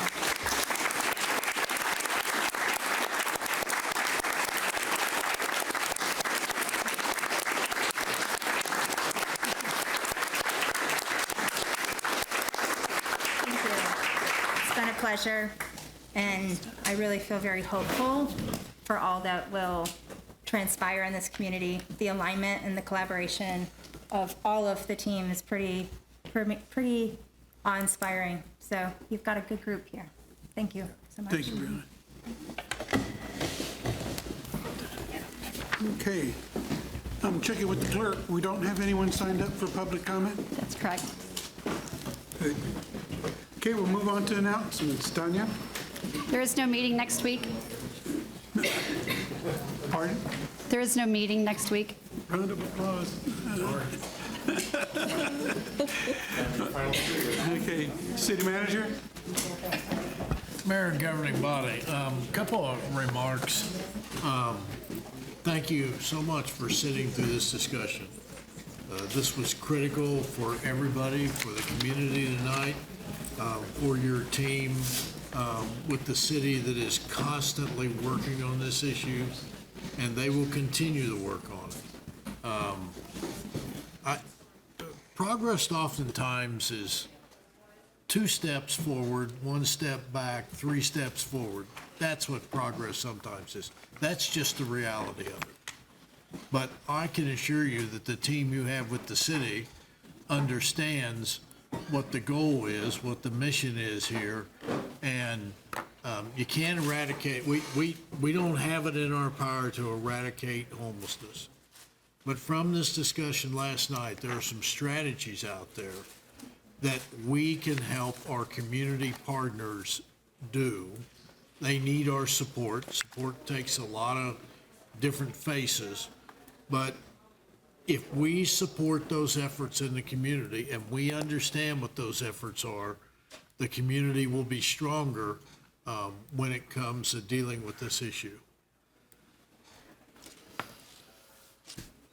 Poverty's been with us, and poverty is one of the root causes of homelessness.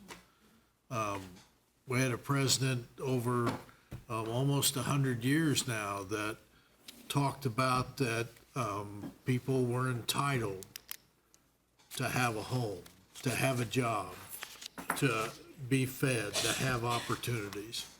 And that struggle is still going on inside the richest nation on the face of the earth. Lyndon Johnson talked about the Great Society. My dad didn't like to hear it when I was home, but we talked about that. He talked about how do we get people, like Councilman Kell said, how do we get them upstream so they don't go downstream? And were it not for a little episode, a little wrinkle about a war overseas, we might have seen some difference. Were it not for Robert Kennedy being assassinated, we might have seen a difference today. But we can build on those ideas. We can build upon the ideas that we are all connected and that we all have a responsibility to each other. And I believe that you are the elected officials that can help lead the community on this issue. Public Works. I am so thankful for Public Works. I'm glad you recognize them. Over the course of my 45 years, I've been in a road grader. I've been inside a sewer manhole with a consultant. Nobody stuffed me in there or anything, but just because I wanted to learn over the years. I've gone out at midnight with Public Works guys that are working in freezing temperatures to put a water line break together that are just covered with ice. And I did that for a couple of reasons. One, my block was, the first time my block was out of water, so I just wanted to see what was going on. And number two, I wanted to understand the people that I was leading. The people that were a part of the city that did all this work for everybody and nobody knew about it. And if you ever have a chance, now that you've graduated from the academy, go out at night on a sewer crew when they have a blockage. Go out there in the dead of winter when we have a broken water main. Go out there when our fire department is dealing with a fire in the early mornings and it's freezing temperatures. You begin to have a great appreciation for what every employee does for this city every day to keep it running and keep it protected. So my hat is off to Public Works. They do everything they can every day, and I know there's always that one pothole that we always get into. But my wife pointed out to me, and she said, you know, we haven't been in a city yet where there's not a pothole, so what are people like, why do they think their city's the worst? We'll get to that. All right, so. And I'd also like to take this opportunity to make an announcement with you. I've chosen Jamie Huntoon to be the interim chief of police as we go down the road until your new city manager has a chance to address that issue and fill that position with a permanent chief of police. Jamie has been on the force since 1999. He's been deputy chief since 2021. He has a degree in criminal justice. He has experience during transitions. And one of the reasons I thought this was an easy choice was to keep continuity during this period when you're having 3 or 4 interims, but somebody who knows the department, somebody who's respected Chief Wheelis's style and how he's done approach, and that it was the best person to hold that department together until the new city manager gets here and makes a decision about what they want to do in the future. So that's it. Okay.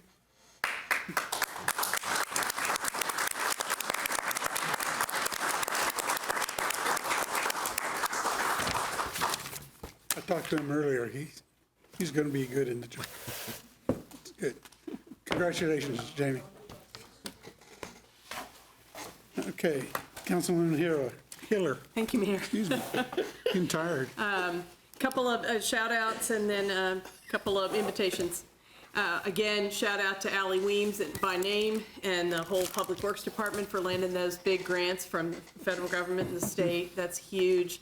It's great to see us jumping up on the using other people's money, securing other people's money, I should say, for safe streets will be great.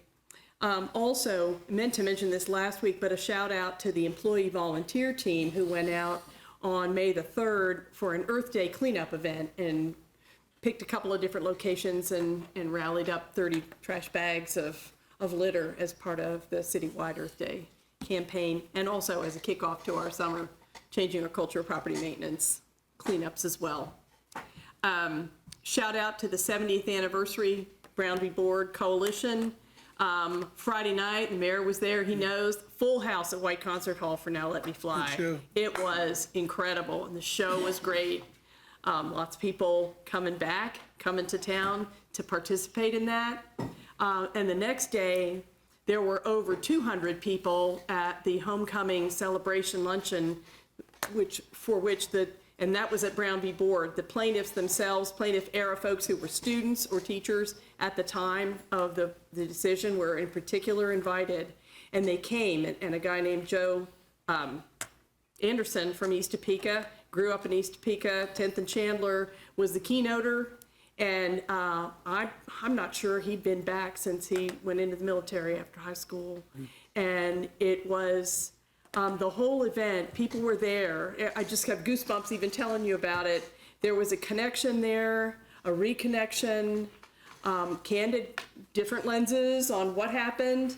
There was Joe spoke, and then there was a panel, and then people from the community spoke as well. They put up a big tent outside the Monroe School for everybody to have a luncheon. Then people moved around to the front for some music and class pictures or school pictures from the different elementary schools that they went to. They did include not only Buchanan, McKinley, and Washington.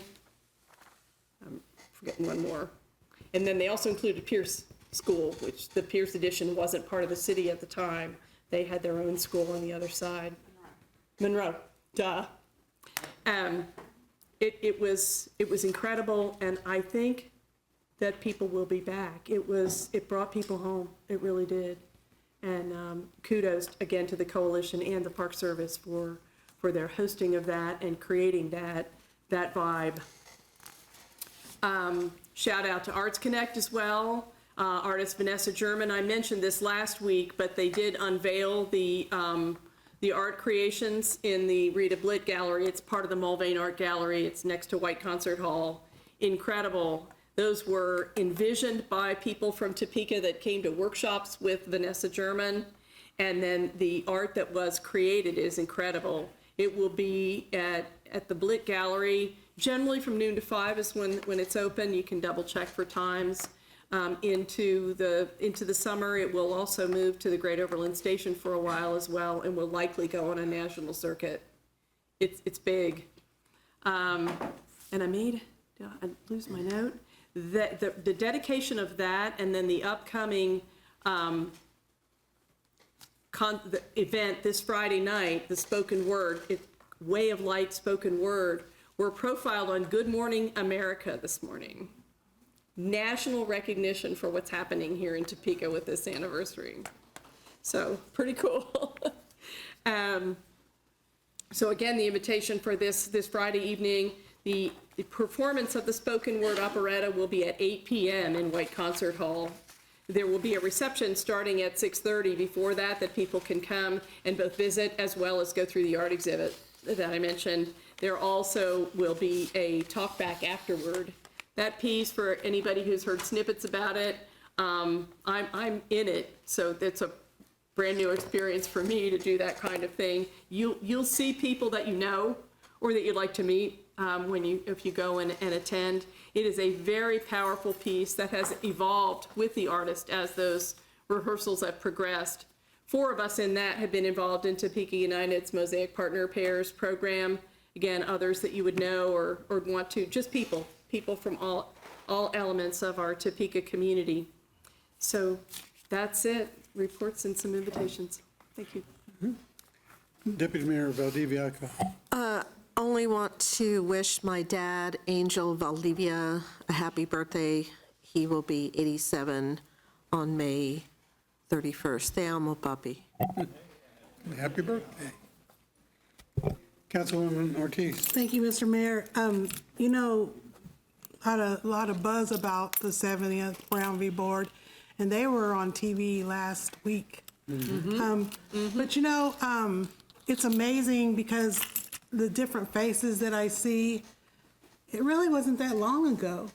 No. You know, it was 70 years ago. I'm not gonna say how old I am, but it's like, you know, to see Don Perkins up there, Barbara Davis, you know, all the different people, you know, that went to East Topeka and you know, it's really, it's here, it's in our air. So that's kind of cool to hear their story and to celebrate Topeka with them. So yeah, we've been in the news, national news for a while.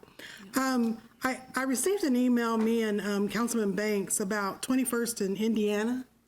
I would just again throw it out there to please slow down. There was one of the workers that got hit, went to the hospital. I heard it wasn't life-threatening, but there's all of these cones out here, just all of these cones, and just continue that. I'd also like to say that I did give some of my colleagues, and I'll make sure everybody gets a copy of the report that was put together by PEC for the project on Topeka Boulevard from 29th to, I want to say 21st. Yeah, 21st. And they put this chart together. It's really, really neat, and it has a QR code, and you can scan it, and it keeps you up to date with their progress, how much longer it's going to be, where they're working, and it's really, really slick. So there's one in the council office, and I hope that we can start modeling that because it's really, really, really neat. I get so many questions. Where are we at on this? Well, I don't keep up with that all the time, but now you can just do your little smartphone thing. But it's got all the contractors, their phone number, and all their information, so that's really, really cool. School's out, and I just wanted to thank all the teachers, the paras, the cafeteria workers, the principals, assistant principals, the janitors, the secretaries, the coaches, the parents, anybody that had that involvement, and I hope you have a good summer. That's all I have, Mayor. Thank you. Thank you. Councilman Banks. Thank you, Mr. Mayor. Not much. I just wanted to send a shout out to my grandson. Made it through freshman football at Hayden High School. Improved his grade in Spanish from a low C to an A. Hey, wow, big improvement. He told me he could. He just didn't like the teacher because the teacher is the teacher's husband is my booster parent when I came here. So he didn't like the teacher, but he proved he could do it. So shout out to him. I'm looking 10th grade. Maybe he'll start liking football again. Thank you, Mr. Mayor. Councilman Kell. Just kind of like what Councilwoman Ortiz said, you know, school's out, so just start being aware that there will be children all over the streets from whenever they wake up to after dark now going around. So be safe around the streets, maintain your proper speed in areas, and just watch out. Thank you. Councilman Miller. I don't have much. I didn't have anything at all until you said what you said, Banks, and I don't know if I would be criticizing the teacher before the grades come out. Grades are out, 92. Okay, all right. Thank you, Mayor. Councilman Dobler. Nothing, Mayor, thank you. Councilman Duncan. Thank you, Mayor. Just a couple quick things. First, I want to make 2 comments about the Huntoon contract. First is, I do, and I said this to Braxton right after the vote, I actually failed my own standard, and I did let staff down a little bit. I didn't see that on there, even though I'd looked at the agenda and all the supporting documents. I didn't see that piece until later today, so I brought it forward tonight with my concerns. I have always made it a standard to talk to staff about those issues before I just sort of heap it upon them in this meeting, and I failed that. And I try never to do that to staff, and so I did apologize to Braxton for sort of surprising that in that manner tonight. It's not my usual way of doing things, and I will work very hard to make sure it doesn't happen again. So to them, I apologize publicly as well as privately. The second piece is, though, it didn't, regardless of that, my concerns still stand. But the conversation I also had with the director after that was, my issue wasn't with the contract itself and the scope of it. It's just I would like to see a couple stair steps put in there to ensure that that first stage, which includes the public input piece, a little more scope of our conversation, and the initial design stuff they need gets done before we then go all in on the other several $1 million pieces of that part. And so I did express to him that if we can make those adjustments to that contract to sort of build those in so we can have a further review of it, I'm more than happy if they bring it back to us next month to talk about that. So I have had that conversation already with staff, and wanted the city manager to know that so he knew what next steps to take as they try to move forward. Second thing is, you will get a presentation next month on the land bank to give you an update as to where we're at. I'm kind of excited for you folks to see where we're at, as we are very close to actually acquiring some properties, we think, but we want to give that presentation before we do that. Third thing is, I've talked a lot as we move towards a fleet garage development of having us at least have a conversation with Topeka Metro. There seemed to be some just accidental disconnect between our staff and their staff getting together. This week, Braxton, Jason Tryon, myself were able to connect with Metro. And as I told them, and I'll tell all of them, I'm not going to try to cram a square peg into a round hole. If it's not going to work and it's not a fit, then so be it. But I feel like if we don't have that conversation before we spend millions of dollars on something that's going to stand there for decades, we're just doing a disservice. So that meeting will happen, I think, sometime in early June. And so I just want to say thank you to Public Works and Topeka Metro board members who are going to be at that meeting. Thank you for sitting down and having the conversation. And then lastly, and definitely not least, it is not even close. My wife is the better half of this duo in the Duncan household. I've said it many times, I can't do this if she doesn't support it. It's literally not possible. But I'm more proud of her. She is a partner and manager at Clayton Wealth Partners, who this week is celebrating their 40th anniversary. They have a ribbon cutting on Thursday at 4:30 up on their offices on Kansas Avenue. So I'm proud of the work she's put in and everything she's done. That company is 50% women and men owned, which is rare in that industry to have an almost majority of female ownership. So I'm just proud of everything she's done and wanted to give her and that group a shout out for 40 years. So thank you, Mayor. Councilwoman Hopper. I had the privilege of going to the graduation for the new recruits, well, not recruits anymore, the new firemen. And tomorrow I'll have the privilege to meet the new police officers. So I just wanted to quickly congratulate, there were 8, Tanner Brown, Alyssa Conway, Brianna Droege, Cale Free, Braden Ginter, Kenton LaFleur, Colton Meyer, and Hunter Rios. And I have to say it was a different ceremony from last year, and they were very involved in it, and I have high hopes for this group. I mean, they were just very excited and very involved, and I think they had a great 11 weeks, and I'm hoping I'll see the same thing tomorrow with the new police officers, and I'm excited to have them join the city. Thank you. I'll follow up just a little bit. You're correct. And compliments to the chief. It was a different ceremony that I've seen in the past. Not that any of them were bad, but I really liked this one because of the participation by the new firefighters. And it was a good ceremony, had a ton of family support there. For Brianna Droege, I probably knew half of that side of the room when they called her name, and they were so happy to have her being part of that graduating class. So compliments to the ceremony and to the recruits that are now, I guess, already gone to their companies, haven't they? Yeah. Most of them? Okay. I want to thank everybody for tonight's session, comments, ideas, thoughts, important topics. And again, I compliment the governing body because their compliments are based on their true desire to understand what we're receiving in the way of information. So we're paying attention, and I think that's important. So we have no executive session this evening. Been waiting to do this.